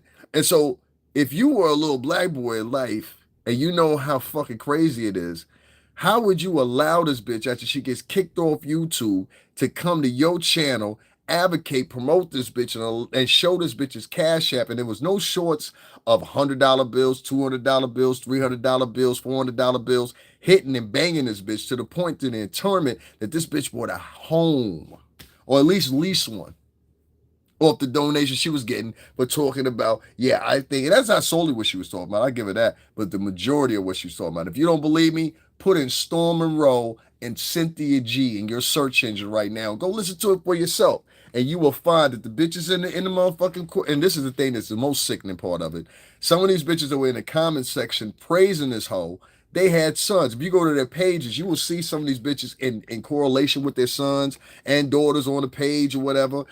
Some of them, they got their real names, so you can go and look at them on Facebook, Instagram, or whatever. You'll see pictures of them with their son. That's why I got that little prompt that I said before. I said, some of these bitches be on here talking shit about against men and shit like that, and your little boy is sitting in the living room playing PlayStation 5 with an ankle bracelet. And you made a post about it. You said, my man can't wait till you get off that bracelet. It'd be itching him. Huh? You see what I'm saying? Like real hypocrite shit. Yeah, you got to see this on the short. It's all over. Like they refuse to go look at it. That's the same thing I'm trying to tell you about this young scooter kid. They're not going to point out and hold the bitch accountable that did that fake phone call amongst black females that don't know how to do that.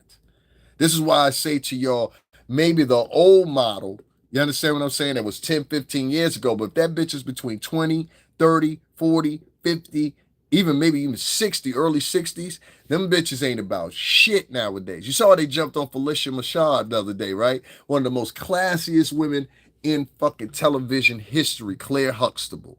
You understand what I'm saying? Committed to her sister, Debbie Allen, who helped create the Alvin Ailey Dance Theater right up there on 55th Street. Huh? Who know what I'm talking about in New York City?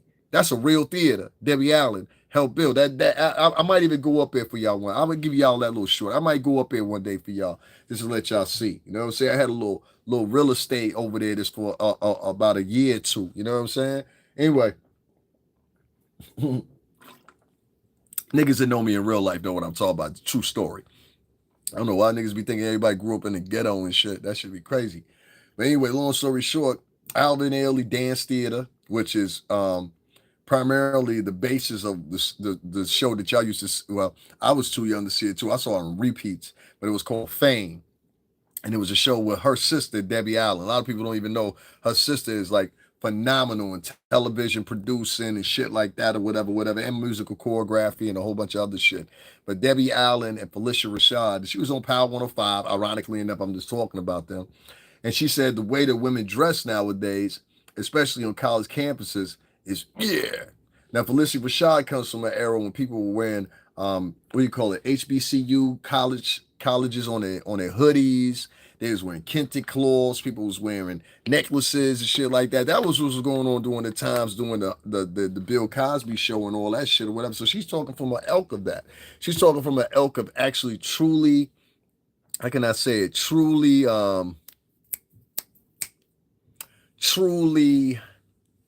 exemplified classy women. The very few of them that's left. These bitches are bust down for a chicken sandwich nowadays. You understand what I'm saying? Bitches are bust down for 2 slices of cheese and a soda. I done seen it happen on 4 of them. Oh shit, I'm sorry.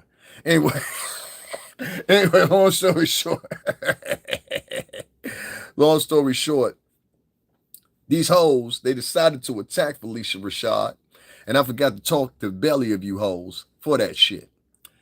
First of all, if you ain't gonna attack Auntie, that be online busting it down and celebrate these old hoes that be on here shaking their ass. You see, y'all don't know this.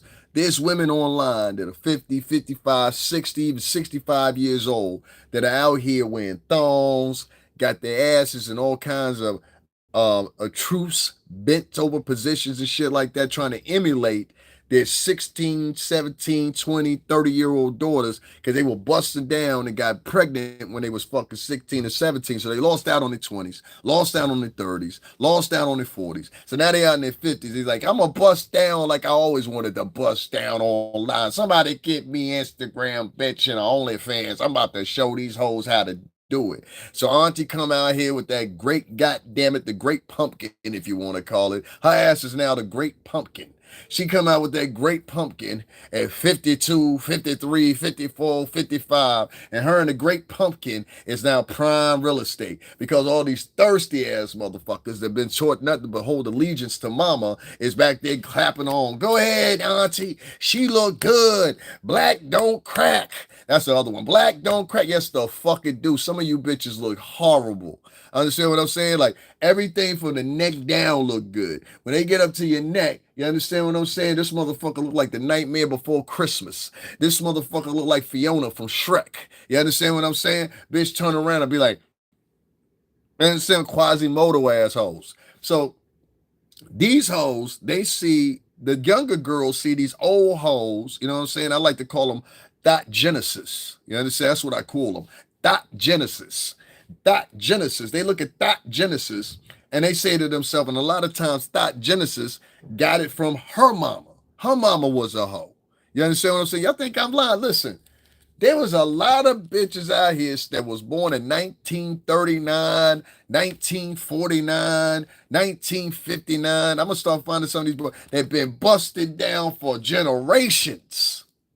Some of them, their great-grandmama was busted down on the plantation after she finished picking cotton and was smelling like high hell. She was still busting down. You understand what I'm saying? Some of these hoes come from a generation and a line streaming from a whole bunch of hoes that did nothing but bust down year after year after year after year. Generations of busting down. And we gonna sit here and pretend. How many of y'all know a woman right now that the mama had her when she was young, her daughter had the baby when she was young, and now that daughter's having the baby while she young? Their ages range from 21, 38, and 53. And all three of them, legally, you can sleep with them.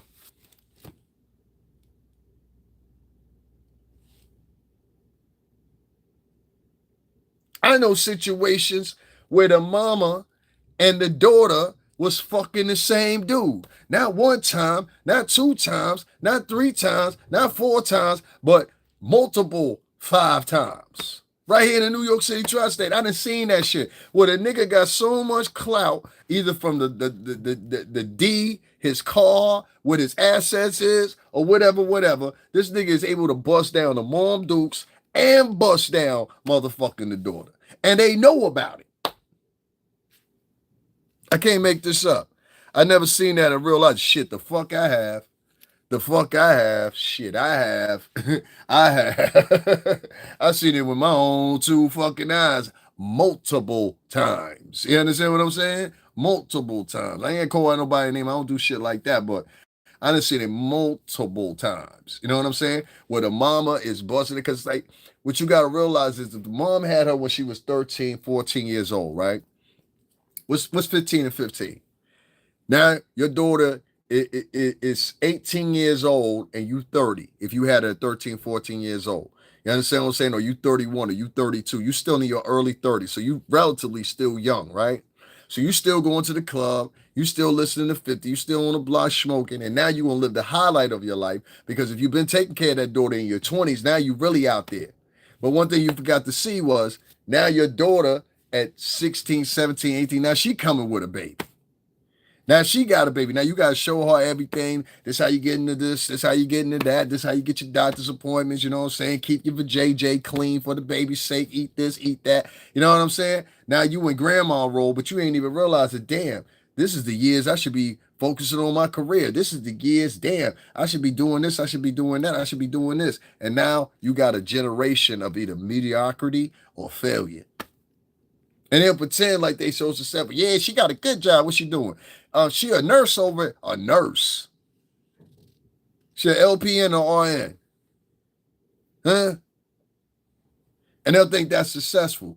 Like, I don't know. Your measurement of successful and my measurement of successful is different. I worked in the music industry for like almost 2 decades. So I've been around nothing but multimillionaires and rich motherfuckers and traveled every goddamn where, as y'all can see. So it's like, here, it goes some pictures for y'all. Because somebody was like, you ain't got no pictures. You just said, nah, nigga, I got pictures from multiple states. I've been in multiple states, multiple times, lived in them, hung in them, everything else. I'm even subscribed to Lauren's page. You know what I'm saying? Because I fuck with Lauren. I think she could do better. You know what I'm saying? Lord, if you see that bitch, I just fucking with you, but you got to get that weed fixed, all right? We can't have you out here like that. You know what I'm saying? They gave her that long ass silky number 5 with the plastic twist to it. You know what I'm saying? That shit was looking real plasticky. That's what I'm gonna say. Real plasticky. But shout out to Lauren, man. We ain't stunting on Lauren. Shout out to Lauren. You doing a fine job, mama. Just shorten that shit, talking about your motherfucking personal life and shit. Nobody give a fuck. You know what I'm saying? I don't know what's all in here, y'all, so I'm just gonna go through these shits or whatever. I don't know what's all in there. I got all kinds of pictures in here. But this is me.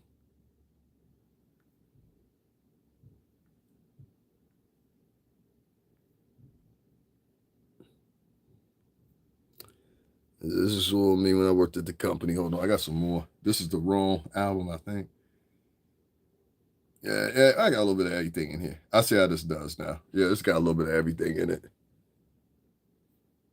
That's when we was promoting. What's the name? You'll see me from different. This is me in Miami. You'll see different videos of me. That's Manhattan. This is Atlanta right here. She would be like, yo, like, how you don't show nothing? I said, I don't choose to. You know what I'm saying? This is us. I was just talking about Envy earlier. That's me right beside Envy right there. Real Sarai Boys crew. Shout out to my whole team. You know what I'm saying? Y'all know who that is right there. I'm gonna say right there in the middle. If you know, you know. If you don't, you don't. I perform. I do music. You know what I'm saying? Yeah. Shout out to my little brother right there. You know what I'm saying? Y'all already know what it is. You know what I'm saying? Hold on 1 second. What else I got in here? Oh yeah, these niggas. I be in the hood too. Like I told you, I be in the hood heavy all the time. You know what I'm saying? Hold on 1 second. What else is in here? I said I be in the hood though, definitely. Let me see what else is in here. Me and Jacquay finally in love and hip hop. That's my man's right there. You'll see a lot of pictures with me and Jacquay did it. Yeah, like I said. I told you I always been a fly nigga, dog. Like you see the wares. That's what I said. You ain't gonna never fuck with me on the clothes shit. If you try to fuck with me on the clothes, I'll be like, yo, you saying you ain't gonna never fuck with me on the clothes. I think I'm gonna shave my beard and shit again too, because I look different. This is what I look like with hair, if y'all wondering. Somebody asked me what I look like with hair. This is what my hair looks like under this hat right now. That's why I was growing my hair back, but I gotta grow it a little, you know what I'm saying? But that's what I look like with hair. You know what I mean? What else I got in here? I don't even know what's all in here. I got more than that. Way more than that. Yeah. It's Miami again.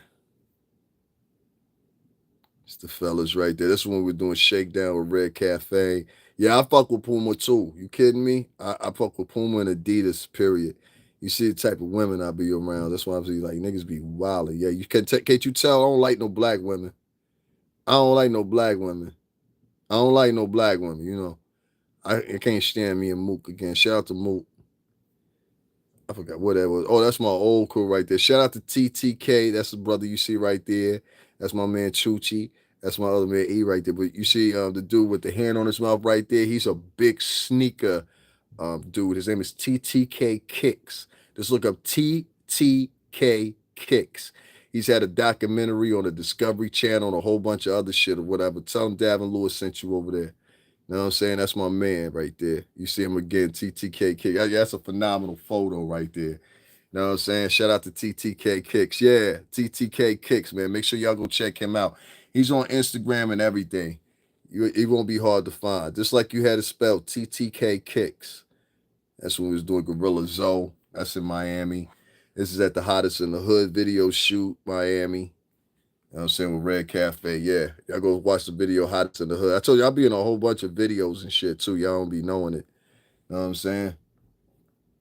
But that's the Hottest in the Hood video shoot. Hold on. What else is up in here? Like I said, I always been on some fly shit. That's what I look like with a tie on and all that shit. I had a tie on the other day. I think I still got it here. Yeah, I still got ties and shit in here. Yeah. Like this one right here is one of them. Which one is this one? I be having nice ties too. Like this shit right here. This is wool. But you already know the vibes. You understand what I'm saying? You already know the vibes. That whole tie is wool though. That tie, just to give you an example, that tie costs $118. You understand what I'm saying? And that's how I bought it. Lomax. I ain't saying nothing about no Lomax. What you mean, Lomax? Nah. This Polo. This Ralph Lauren. Yeah, this Polo. Polo, and as you can see, this is wool. There you go. Yeah, this ain't no fake shit. You can see from the side if you know your fabrics. This is wool. See how I got the Yanks and shit. This wool. Yeah, ain't it? I don't fuck with that cheap shit. Lomax, who is that? He said, if you don't mind, you favor remember far. Yo, let me tell you something. You hear a wild story. So when I first started my channel, right, there was a nigga. He had did a video. It was like 5 niggas that thought I was Fall MC. I don't look nothing like Fall MC. I favor Fall MC possibly from back in the day, but currently how Fall MC look, if y'all look at a current picture of him, we look nothing alike. And so somebody was saying that. It was like, yo, that nigga Fall MC. I was like, nigga, I'm not Fall MC. Fall MC got to be like 61, 62 years old. He older than Puff. And Puff 55 now. You know what I'm saying? So he older than Puff. All the niggas is older. Is when we was promoting what's the name, Diddy Dirty Money.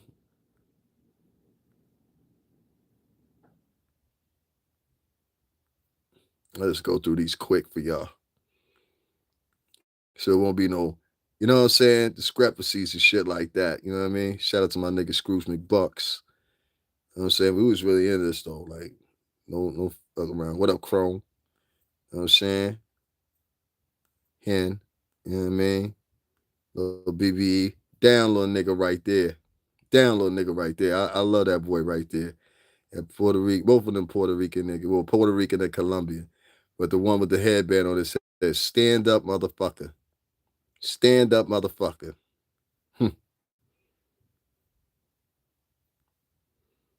Going forward when shit get tight.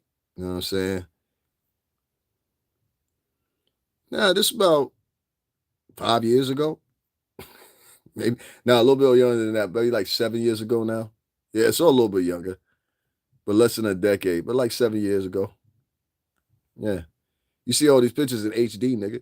You know what I'm saying? These pictures in HD, can you see? Ain't no fade on these pictures, nigga. I got pictures with fades on it. You'll be able to tell the difference real quick. If y'all know who that is, y'all know who that is. I ain't gotta say too much. You know what I'm saying? If y'all know who that is, y'all know who that is. You know what I'm saying? Storm. You know what I'm saying? But we always been around bad bitches. That's my point. You know what I'm saying? Like, there's a difference between getting, you know what I'm saying? There's a difference. This is a cast from G's from Gents that was on MTV. If y'all remember that show, G's the Gents, you'll see all these guys on that show. You know what I'm saying? So go check them out. You know what I mean? From G's the Gents. That was the name of the show. And they were the last season of that. You know what I mean? As you can see, we always around pretty girls. Like, all these girls is mostly like Dominican, Colombian. I think it's like one or two Honduran girls in here. Puerto Rican, Dominican, Honduran. So we be right now. All these pictures are taken by me. So we always around pretty girls. Like, you only seen what on YouTube? Oh yeah, G's the Gents. Yeah, it was like 7 years ago, 7 years ago, 8 years ago that show came on. That was the last. Those guys they were on the last season though. You know what I'm saying? But this is just a little Ciroc thing after the Puerto Rican Day parade that they had for us. They always had little things for us or whatever. Hold on one second. What else is in here? Yeah. We always around like decent looking women, son. Like I'm never around no ugly bitches. Like, you know what I'm saying? Never been around no ugly colors. Never be around no ugly hoes. That's why I be like, yo, what is these niggas talking about? You know what I'm saying? And these are just regular chicks. Like these ain't no models or nothing like that. These are just regular girls. You know what I'm saying? Hold on one second. Yeah.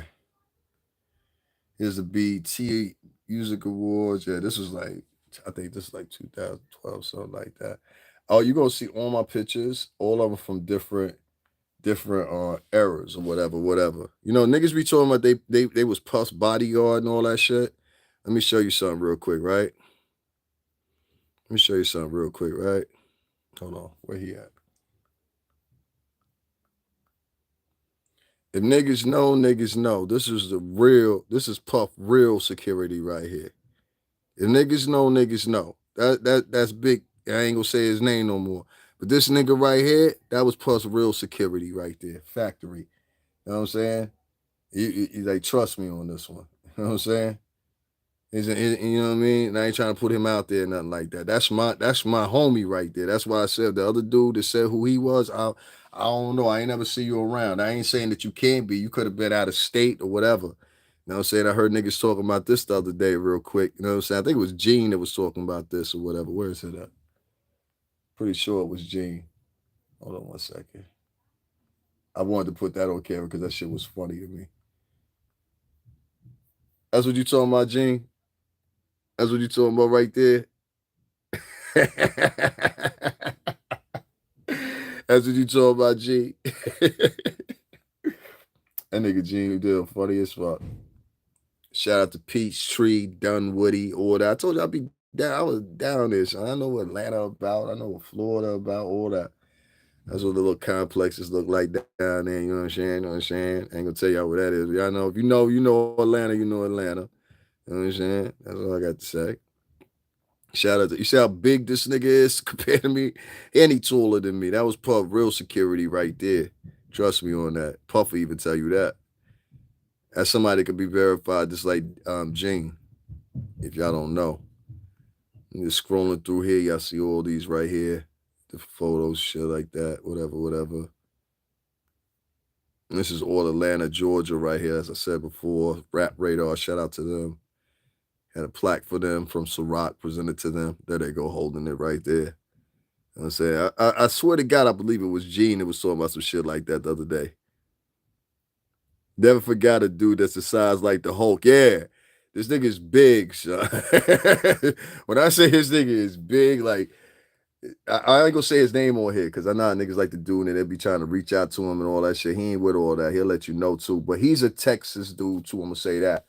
And yeah, this dude is huge. He'll do something to you. Trust me when I tell you that. You know what I'm saying? That's why I said, well, that one fella, he talking, but you don't know him. You know what I'm saying? It kind of confused me, but and this is this boy of Atlanta. You know what I'm saying? Like I said, this ain't that long ago. You can see the pictures is in HD, son. You know what I'm saying? Like, but I like to go through these sometimes, show people. You know what I'm saying? Shout out. We ran into this dude right here. I forgot what his name is. Woo Woo or something like that. Shout out to Woo down in Atlanta. He had made his own concoction of the Ciroc. You know what I'm saying? So he was down there before. Niggas always be talking about our jackets. He say, he got a bad boy jacket. Yeah, bitch, we do. You know what I'm saying? That's a little shindig they're having down there. You know what I'm saying? The cars is crazy. That's Esso. I know that don't exist no more. But we also knew the guys down there that still run the clubs down there. Shout out to Alex. One of the brothers had gotten killed. But you see how the cars be rolling. I don't know if niggas still rolling them down there. If you from I know the Chevys is still rolling like that. That ain't gonna ever change. Cause you know I hate black women, right? Is you wildin'. You know what I'm saying? Yeah, man. Shit, that ain't nothing. I got some better cars than that. Hold on. I don't be telling niggas don't even knowing like the shit I've been around. I was around shit like that for bigger cars than that. Matter of fact, hold on. I'll show you what I'm talking about. Those are like street cars. I know what you're saying. You know what I'm saying? Ain't nothing wrong with that, but let me show y'all something a little bit different. Show y'all something a little bit different here. Where's it at? Where's it at? Hold on 1 second, guys. I got y'all.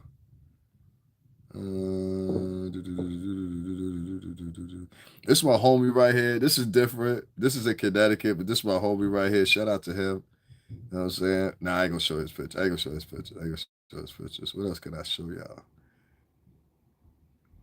Cause some of this shit got stars in it and shit like that. And I'll be like, I don't know. I don't wanna, you know what I'm saying? Cause I got a couple in here with Chopper. I got a couple in here with Dylon. Shit like that. Shout out to my homegirl right there, Erica. What up, boy? You know what I'm saying? You know, I hate these black girls, you know what I mean? Can't stand them. They don't like me either. You know, these black chicks don't like me. They can't stand me. They can't stand me. Y'all know who that is? Let me tell y'all a quick story. So y'all remember Michael B. Jordan? He got interviewed by that girl on the press. And he was sitting there and she was like, yo, you went to school with me in New Jersey or whatever. He was like, yeah, you used to make fun of me and pick at me and shit like that. Remember her? That's that bitch. This is L'Oreal. She used to be she used to be Red Cafe's artist for a little bit. It never really went anywhere, but she was Red Cafe's artist. So the girl that you see motherfucking getting interviewing Michael B. Jordan, that's her before she gained all that weight. Her name's L'Oreal. This is her right here. And L'Oreal used to be around us because she was part of Shakedown, as you can see the t-shirt I'm wearing, because we was doing promo for Red Cafe and all that. Yeah, she was an artist. L'Oreal. Look her up. L'Oreal. She still got music. It's on YouTube. You can find it. You know what I'm saying? Y'all know I can't stand these black chicks. You know I can't stand them. Hey, on my goddamn nerves, these motherfuckers. You know what I'm saying? This is all Miami, though. Can't stand them sisters. All those girls, they Haitian. You know what I'm saying? And this is what we was promoting. Get them to the Greek for Puff. I took y'all to this one right here because I just wanted to show you like the distance between the years and everything like that I was around. Like that's why I really did that. You know what I'm saying? Just to let y'all know and let y'all see this is how far we go back with this shit. You see the Ciroc. That's why I told you I'd have been through Ciroc. I'd have been through Revolt. You know what I'm saying? You know them shits. I can't stand them, bitch. Can't stand them. Look, she even threw up the leg for me. You heard? You know what I'm saying? Can't stand them. You know what I'm saying? I can't stand them. That's why I be laughing. This is my homegirl in real life right there. Shout out to her. I ain't gonna say her name on here, but she in Rick Ross's video. She in 3 of Rick Ross's videos. She in Akon's video and a couple other people's videos. She chilling now. She don't do videos no more, but if you seen her before, you seen her. And that was my homegirl right there. And I want to give a shout out. Me and my homeboy, L Boogie from Canada. You know what I'm saying? That was me and his homegirl. You know what I'm saying? And you can see, you know what I'm saying? And she, Madame Haiti, she's Haitian. You know what I'm saying? Straight Haitian. So these are my homegirls from England. Well, that was one of them. You see, I can't stand these black women. They can't stand me. Look at them. Yeah, man. You know what I'm saying? Like,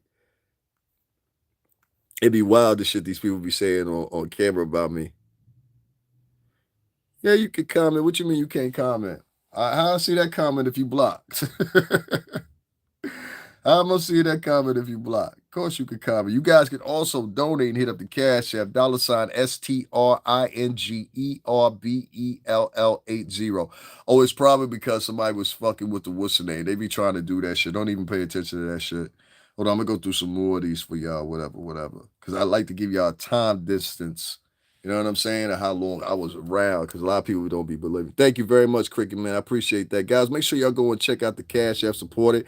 Make sure y'all double tap the like screen. Double tap the like button. It's me and Puff. This was on Puff's birthday right there.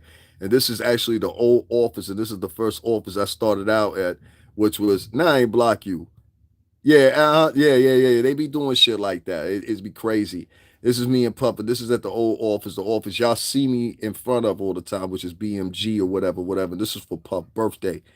Then I think he was 34. This is me and Black Rob, same office. That's when I used to have cornrows. But this is me and BR. That's Black Rob right there. God bless his soul. This is me, G Dep, Black Rob. Shout out to G Dep. This is G Dep when he was younger right here. You don't even look the same, do it. That's G Dep though. You know what I'm saying? This is BR. Y'all see the date on that, right? 99. You see the date on that, right? 99. All right? You know what I mean? Stop playing with me. You know what I'm saying? This is me, homie Chrome, my other boy Pittity, TD, you heard? This is when we was promoting Black Rob. That's why I used to have dreads in my hair. That's me when I used to have dreads in my hair. He was 1 year old then. Yeah, man. You was about 1 year old. It's me and BR again, me and Black Rob.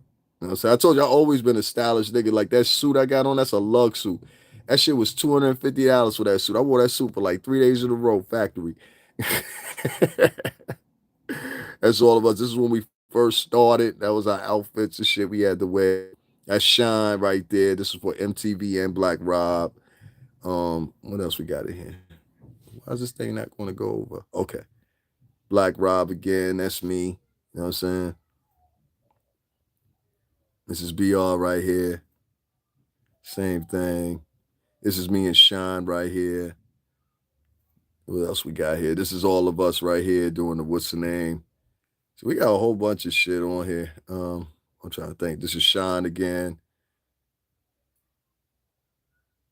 Yeah. You can see, like I told you, you can see the color disparity with these pictures because these pictures are older. That's why I went and showed you these shit. This is like when Shine first started.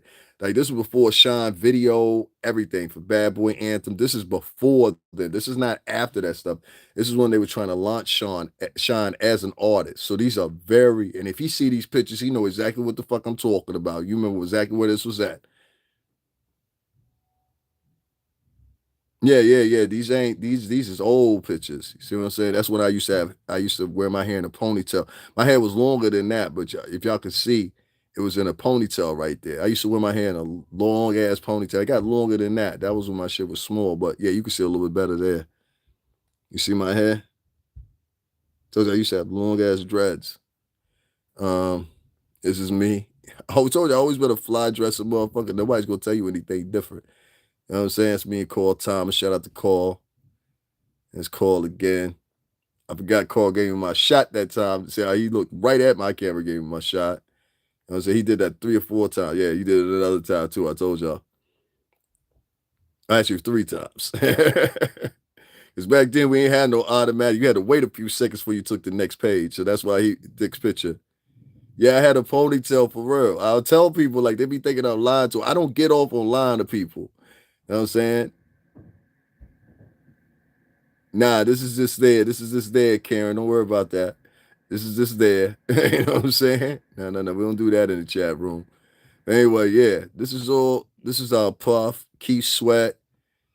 Yeah. Keith Sweat, Harv, and Andre Harrell. God bless his heart. Like I told you, we used to be around Andre in the office because don't be believing me. You know what I'm saying? But that's Andre Harrell. God bless his heart. That's Puff right there. That's Balloon, Hen, Keith Sweat, June. You know what I mean? That's why I'll be telling y'all. Y'all be like, you be talking now. I don't be talking. I'm the real deal. You know what I'm saying? That's Puff right there. Call. You know what I mean? This is me, and this is Puff old office at 1540. So you see how high up we were. And actually up top of us was Arista Records. Hold on, go through here some more. And it's Puff right there. Now that's the one I be telling y'all about now. Gene gonna know who that is right there. You know what I'm saying? Sean Press shout you out, so I know you're telling the truth. He did? That's what's up, man. That's what's up. Thank you. He said Press shouted me out. That's what's up. He said Sean Press shout you out, so I know you're telling the truth. Thank you. Yeah, a lot of people be thinking I'm lying when I be telling them what I be telling them, or they get upset. What's up with you? What's going on, mama? You said Shay said I knew though. Shout out to motherfucking, like, for real. That's like, let me tell you something. With that man, I ain't gonna keep saying his name, but with that man, he's not only like a big brother, he raised us. Like we were kids, and he was like, at that time, he's probably like in his 30s. You all right, baby? He was like in his like 30s, probably early 30s or whatever. But it was him that was responsible for him reporting back to Puff, that was responsible for us going through all the trips and everything like that. He was the first person I met. Well, actually, it wasn't him. It was my man's Chrome. But after that, it was him that I actually met, because Chrome introduced me to him. He said, yo, be here tomorrow. And so I showed up. I'm going to show some more pics. I showed up the next day. I met them on Times Square. This was Times Square was popping. And so I met them out there and whatever. It's just there's no words. Like, it's sometimes people have an effect in your life and they don't know it. And sometimes it's hard for them to understand that.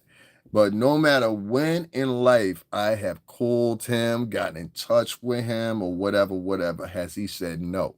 It was one point in my life when I was real fucked up, doing like right around that pandemic type of shit or whatever, when I had lost my crib and all that shit or whatever. And this nigga, I will never forget that. And I say in my head, I said, you gave me a couple $100, but I'm gonna give you over 300,000, just to show you how much that meant a lot to me. Because literally that meant a lot to me to this day. So if you talk to him, you let him know that.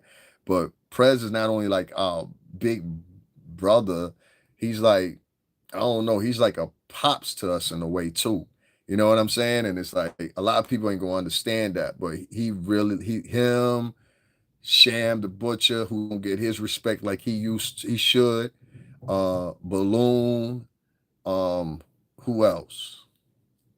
Balloon, Dennis, Hen, Malcolm, Cruz, all them people, that's who raised us. You know what I'm saying? So we don't come from no flip flatter or no trash. We come from some of the most elite motherfuckers in this music game. You know what I'm saying? Other motherfuckers will speak of these motherfuckers in the music game. You dig? So yeah, the elk I come from a different elk of motherfuckers that was some stand up people, and that's why I under no circumstances until that gravel is hit the judge's bench, are you gonna hear me sit here and condemn Puff or whatever. And if that costs me getting cash apps and nobody want to donate to me, yes sir, yes sir. You know exactly what I'm talking about. Yeah, yeah, yeah. So if that because I see that's a thing that a lot of these bloggers like to run. They like to run my connection with this company and take it and run it how they want to run it. You understand what I'm saying? And twist it or whatever for benefit of themselves. And in all actuality, when they telling you don't donate or don't support this person for this reason or whatever, they doing it in contention for themselves. You see what I'm saying? You could, man, but this if you start making music, make some good music. Don't make none of this. I'm gonna show y'all some more pictures and shit in a minute. But just make some good music. That was the thing with us. We were saturated by good music. That period, I was around for 17 years, from early 2000 something to almost late 2000, 2000 teens. And so, with all those years being around, one of the things that taught us, and I honestly and truthfully remember this, was the ear for good music. I can hear a song within the first 30 seconds, and I can tell you if it's going to work or not. You know what I'm saying? I literally can. And I'm very good at it. I can work on a song and start writing a song like I've been doing lately. And within, I don't know, 15 to 20 minutes now, I have a finished product because I'm that good at it. I can hear a beat two or three times, and I only have to hear it for a duration of maybe a minute and a half or whatever. I now have that beat memorized in the back of my head. And so now I will keep replaying that beat in the back of my head, and I'm adding lyrics to it as I'm thinking of that beat. And it might be a little off here and there, whatever, but that's the form that best fits me for writing. And so you're able to be a little bit more, how can I say, lenient as far as the vocal pattern, the vocal, you know what I'm saying? Like, I don't know that. Like, these are things I'm telling y'all. There's so many things I can tell y'all about recording or whatever. But I refuse to do that. Like, I'm not financially supported or here, nothing else. So, you know what I mean? Like, I have people literally like, "Yo, he's the real deal. Don't support him." And that's what they would do with some hating shit. Like hating motherfuckers. They'll do shit like that. They'll be like, "Oh, okay, he was really involved. Let's hate on him." You just got somebody that came in here. Shay's your name. Yeah. I'm gonna handle that. I ain't going nowhere from that. Nah, we ain't letting Puff motherfucking. I don't give a fuck what a nigga say. I'm not. I know my other two brothers are not. That been there, and I want to give a shout out to y'all. I ain't gonna say y'all name the way it is, but little BDDVE, you know what I'm saying, and motherfucking, Vidabio, you know what I'm saying. Shout out to both of them for not being cowards. Us three an exception of five other people, but I ain't worked with them directly, but I know their names and faces. We were the only five down there out of all the staff on the East Coast and the West Coast that was with Bad Boy, Ciroc, and Revolt. We was the only motherfuckers there, and I don't give a fuck what nobody say. Outside of that, it wasn't nobody else there but the baby's moms. I made sure to, you know what I'm saying? Yes, sir. I made sure to recognize. I think I forgot the one's name to start with a C, but she looked directly at me or whatever, and I just gave her a salute as I was filming, so she know. You know what I'm saying? Yeah, some of us still down here supporting. So like, nah, let niggas say what they want to say. Like I said, it's cost me a hit. I got like a lot of punk ass, like two particular punk ass podcasters um that went into their membership areas and told people literally, and I got to record it. Don't donate to me. Don't support me because I dealt with the bad boy niggas, and 9 times out of 10, we guilty too. Everybody's guilty. Setting up their own narrative so they can get attention to their channels because they don't have nothing to talk about in real life. See, these niggas they can't equate to me on paper or off paper, and I'm talking about in reality. Like my resume that's on LinkedIn and everything else. Y'all can go look for yourself. Yeah, your resume can't compare to mine. Like my resume says Bad Boy Entertainment. It also says Atlantic Records. It also says Arista. It also says Interscope. And it also says has done work with this record company based on even if it's just one artist over there we promoted. You understand what I'm saying? It also includes my 2 year stint on MTV. Shout out to Mr. Clayton from right here in motherfucking Connecticut. My shit also can include credits for HBO, credits for a couple other things. So, and that's no exaggeration. You know what I'm saying? Like, I've never been in a multi-million-dollar movie or nothing like that. I can put in my credits for being in videos. I've been in the Woe video. I was in the Notorious video. I just showed y'all another two videos we was in. Was in the Hottest in the Hood in Miami with Red Cafe. Like, I've done these things. You know what I'm saying? So when I get people they come in here and they be talking shit to me and they unaccomplished, or a nigga that live in his uncle basement after 35 talking about who dusty, who ain't in charge, and a group of dumb bitches is sitting there agreeing with it. I'll be like, yo, this internet shit is corny. You know what I'm saying? Like, the niggas on here is corny. Like, I've been live for 3.5 hours. You see the likes don't match up to that because there's only gonna be so many real people that come through. Everybody that comes through nowadays in the YouTube atmosphere is usually people that are totally opposite from any type of progression. The people that are usually on here are negative. They follow negative podcasters. My mommy said, word, it's a fact. They follow podcasters that are negative. Their diatribes are usually negative. The people and the topics that they endure are negative. And they take their money and they donate to people that have those negative objectives. And that's why I keep trying to point out all the time with the urban space now. If you black or Latino, if you ain't selling something that's negative, trying to package it as it's God sent, like, you turn around and you try to say to people, well, that person's wrong for this, that person's wrong for that, that person's wrong for this. And then you try to paint yourself as an angel. But if we did investigation on you, we find out this fucked up with you, this fucked up with you, this is fucked up with you, this is fucked up with you. You see? So it comes to a certain point where you don't have people that are admitting their own transgressions and trying to point themselves and paint themselves as they're perfect while everybody else is just fucked up. Yeah, complacent lames, exactly. You know what I'm saying? And so it makes kind of a clusterfuck for people like myself that actually, you know what I mean, went through the due diligence and lived this shit. Now, remember I was telling y'all that Puff had the baby blue motherfucking, what's the name? First of all, that's Puff's joint right there. That's Puff's first Bentley joint. That's me, this guy named Hits from the Street. I was on his show. It was me and Most Def. I got some up to date shit with me and Most Def too. Yeah, the case is weak. I mean, like, I was explaining to people, that's me and Pete Rock. Shout out to Almighty Pete Rock.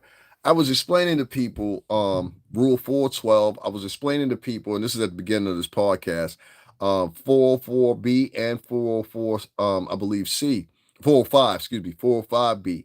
And these are character witnesses. Matter of fact, here, I'll bring it back up. These are character witness legalities that you can use. And I was reading now how they can be permissible in some cases, and in some cases they're not permissible. And this wasn't the first time that I read these out. Yep, here it is right here. And I read these from Cornell Law University. There's also a counter that goes in them, which is Rule 412, which you saw me reading right here. See, I didn't even have to look it up. And so I was reading those. One of the most evident things that's here is prohibited uses. Rule 412, sex offense cases, the victim. A, prohibited cases. The following evidence is not admissible in a civil or criminal proceeding involving alleged sexual misconduct. Not allowed. Evidence offered to prove that a victim is engaged in other sexual behavior. 2, evidence offered to prove that a victim's sexual predisposition, not the victimizer, the victim. Meaning that you can't say she was scantily clad, so I had no other choice but to take the cheeks, shit like that. Now, exceptions to that rule. Criminal cases. The court may admit the following evidence in the criminal case. Evidence of the specific instances of a victim's sexual behavior. A victim, not the victimizer, the victim. If offered to prove that someone other than the defendant was the source of semen, injury, or other physical evidence. B, evidence of specific instances of a victim's sexual behavior with respect to the persons accused of sexual misconduct. It offered by the defendant to prove consent. It offered by the prosecutor. C, evidence whose exclusion would violate the defendant's constitutional rights, meaning in this case, Puff. Civil cases. Now, this is the interesting part about it. In a civil case, the court may admit evidence offered to prove that a victim's sexual behavior or sexual predisposition of any probative value substantially outweighs the dangers of harm to any victim and unfair prejudice to any party. The court may admit evidence of the victim's reputation only if the victim is placed in controversy. Only if the victim is placed in controversy. Now, C, the procedure to determine admissibility. Motion. If a party intends to offer evidence under Rule 412, the party must, and this is where it goes in Puff's favor, and this is why you're seeing the third superseding, in my opinion, third superseding indictment today. File a motion that specifically describes the evidence and states that the purpose for which is to be offered. B, do so at least 14 days before trial unless the court for good cause sets a different time. C, serve the motion on all parties. D, notify the victim or, when appropriate, the victim's guardians or representatives. Hearing. Before admitting evidence under this rule, the court must conduct an in-camera hearing and give the victim and the parties a right to attend to be heard. Unless the court orders otherwise, the motion, related materials, and record of the hearing must be and remain sealed. Definition of victim. And this is why it's real important because a lot of people like to run around and call these people victims. Definition of a victim. In this rule, victim includes alleged victim. Alleged victim. Okay? That's why I say a lot of y'all podcasts, y'all better start running around saying alleged victim. Rule 412 has been revised to diminish some of the confusion endangered by the original rule and expand the protection afforded alleged victims of sexual misconduct. Rule 412 applies to both civil and criminal proceedings. That's what's unique about 412 outside of 404 and 404B. 404 and 404, I believe, only admissible in federal proceedings, if I'm not mistaken. The rule aims at a safeguard alleged victims against the invasion of privacy, potential embarrassment, and sexual stereotyping that is associated with public disclosure and intimate sexual details, and the effusion of sexual innuendo under the fact-finding process by affording victims protections in most instances. The rule also encourages victims of sexual misconduct to institute and participate in legal proceedings against alleged offenders. Rule 412 seeks to achieve that these objectives by barring evidence relating to the alleged victim's sexual behavior or alleged sexual predisposition, whether offered as substantial evidence or for impeachment, except in the designated circumstances in which the probative value or evidence significantly outweighs possible harm to the victim. The revised rule applies to all cases involving sexual misconduct without regard of whether alleged victim or person accused is a party in the litigation. Huh? The revised rule applies to all cases involving sexual misconduct without regard to whether the alleged victim or person accused in the party is into a litigation. Rule 412 extends to pattern witnesses in both criminal and civil cases whose testimony about other instances of sexual misconduct by a person accused and otherwise admissible. When the case does not involve alleged sexual misconduct, evidence relating to the third party witness alleged sexual activities is not within the ambit of Rule 412. The witness will, however, be protected by other rules such as Rule 404, which I've referenced you guys before, 404 and 608, as well as Rule 403. The terminology alleged victim is used because there will be, once again, the terminology alleged victim is used because there will frequently be factual disputes as to whether the sexual misconduct occurred. It does not it does not connote any requirement that the misconduct be alleged in the pleadings. Rule 412 does not, however, apply unless the person against whom the evidence is offered can reasonably be characterized as a victim of an alleged sexual misconduct.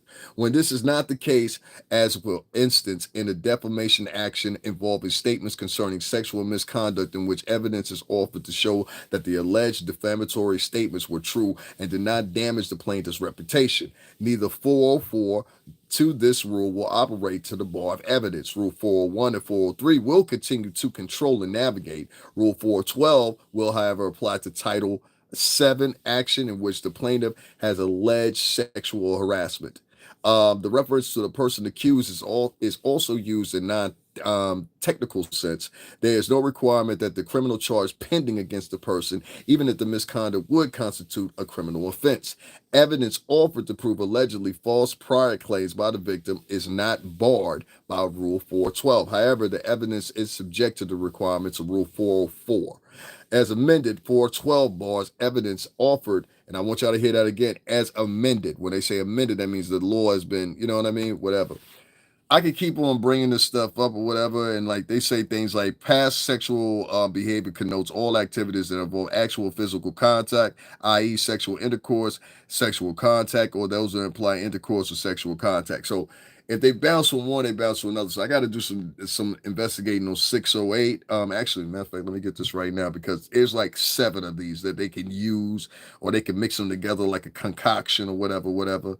And I'm sure that Agnophilia and all these guys are privy to this stuff or whatever, but I also want to make sure that I also mention it for the rest of the people. So we're talking about under rules 402, 404B, which I mentioned, 405, 607, 608, 609, and then back again to 412, which has been the one that's been amended.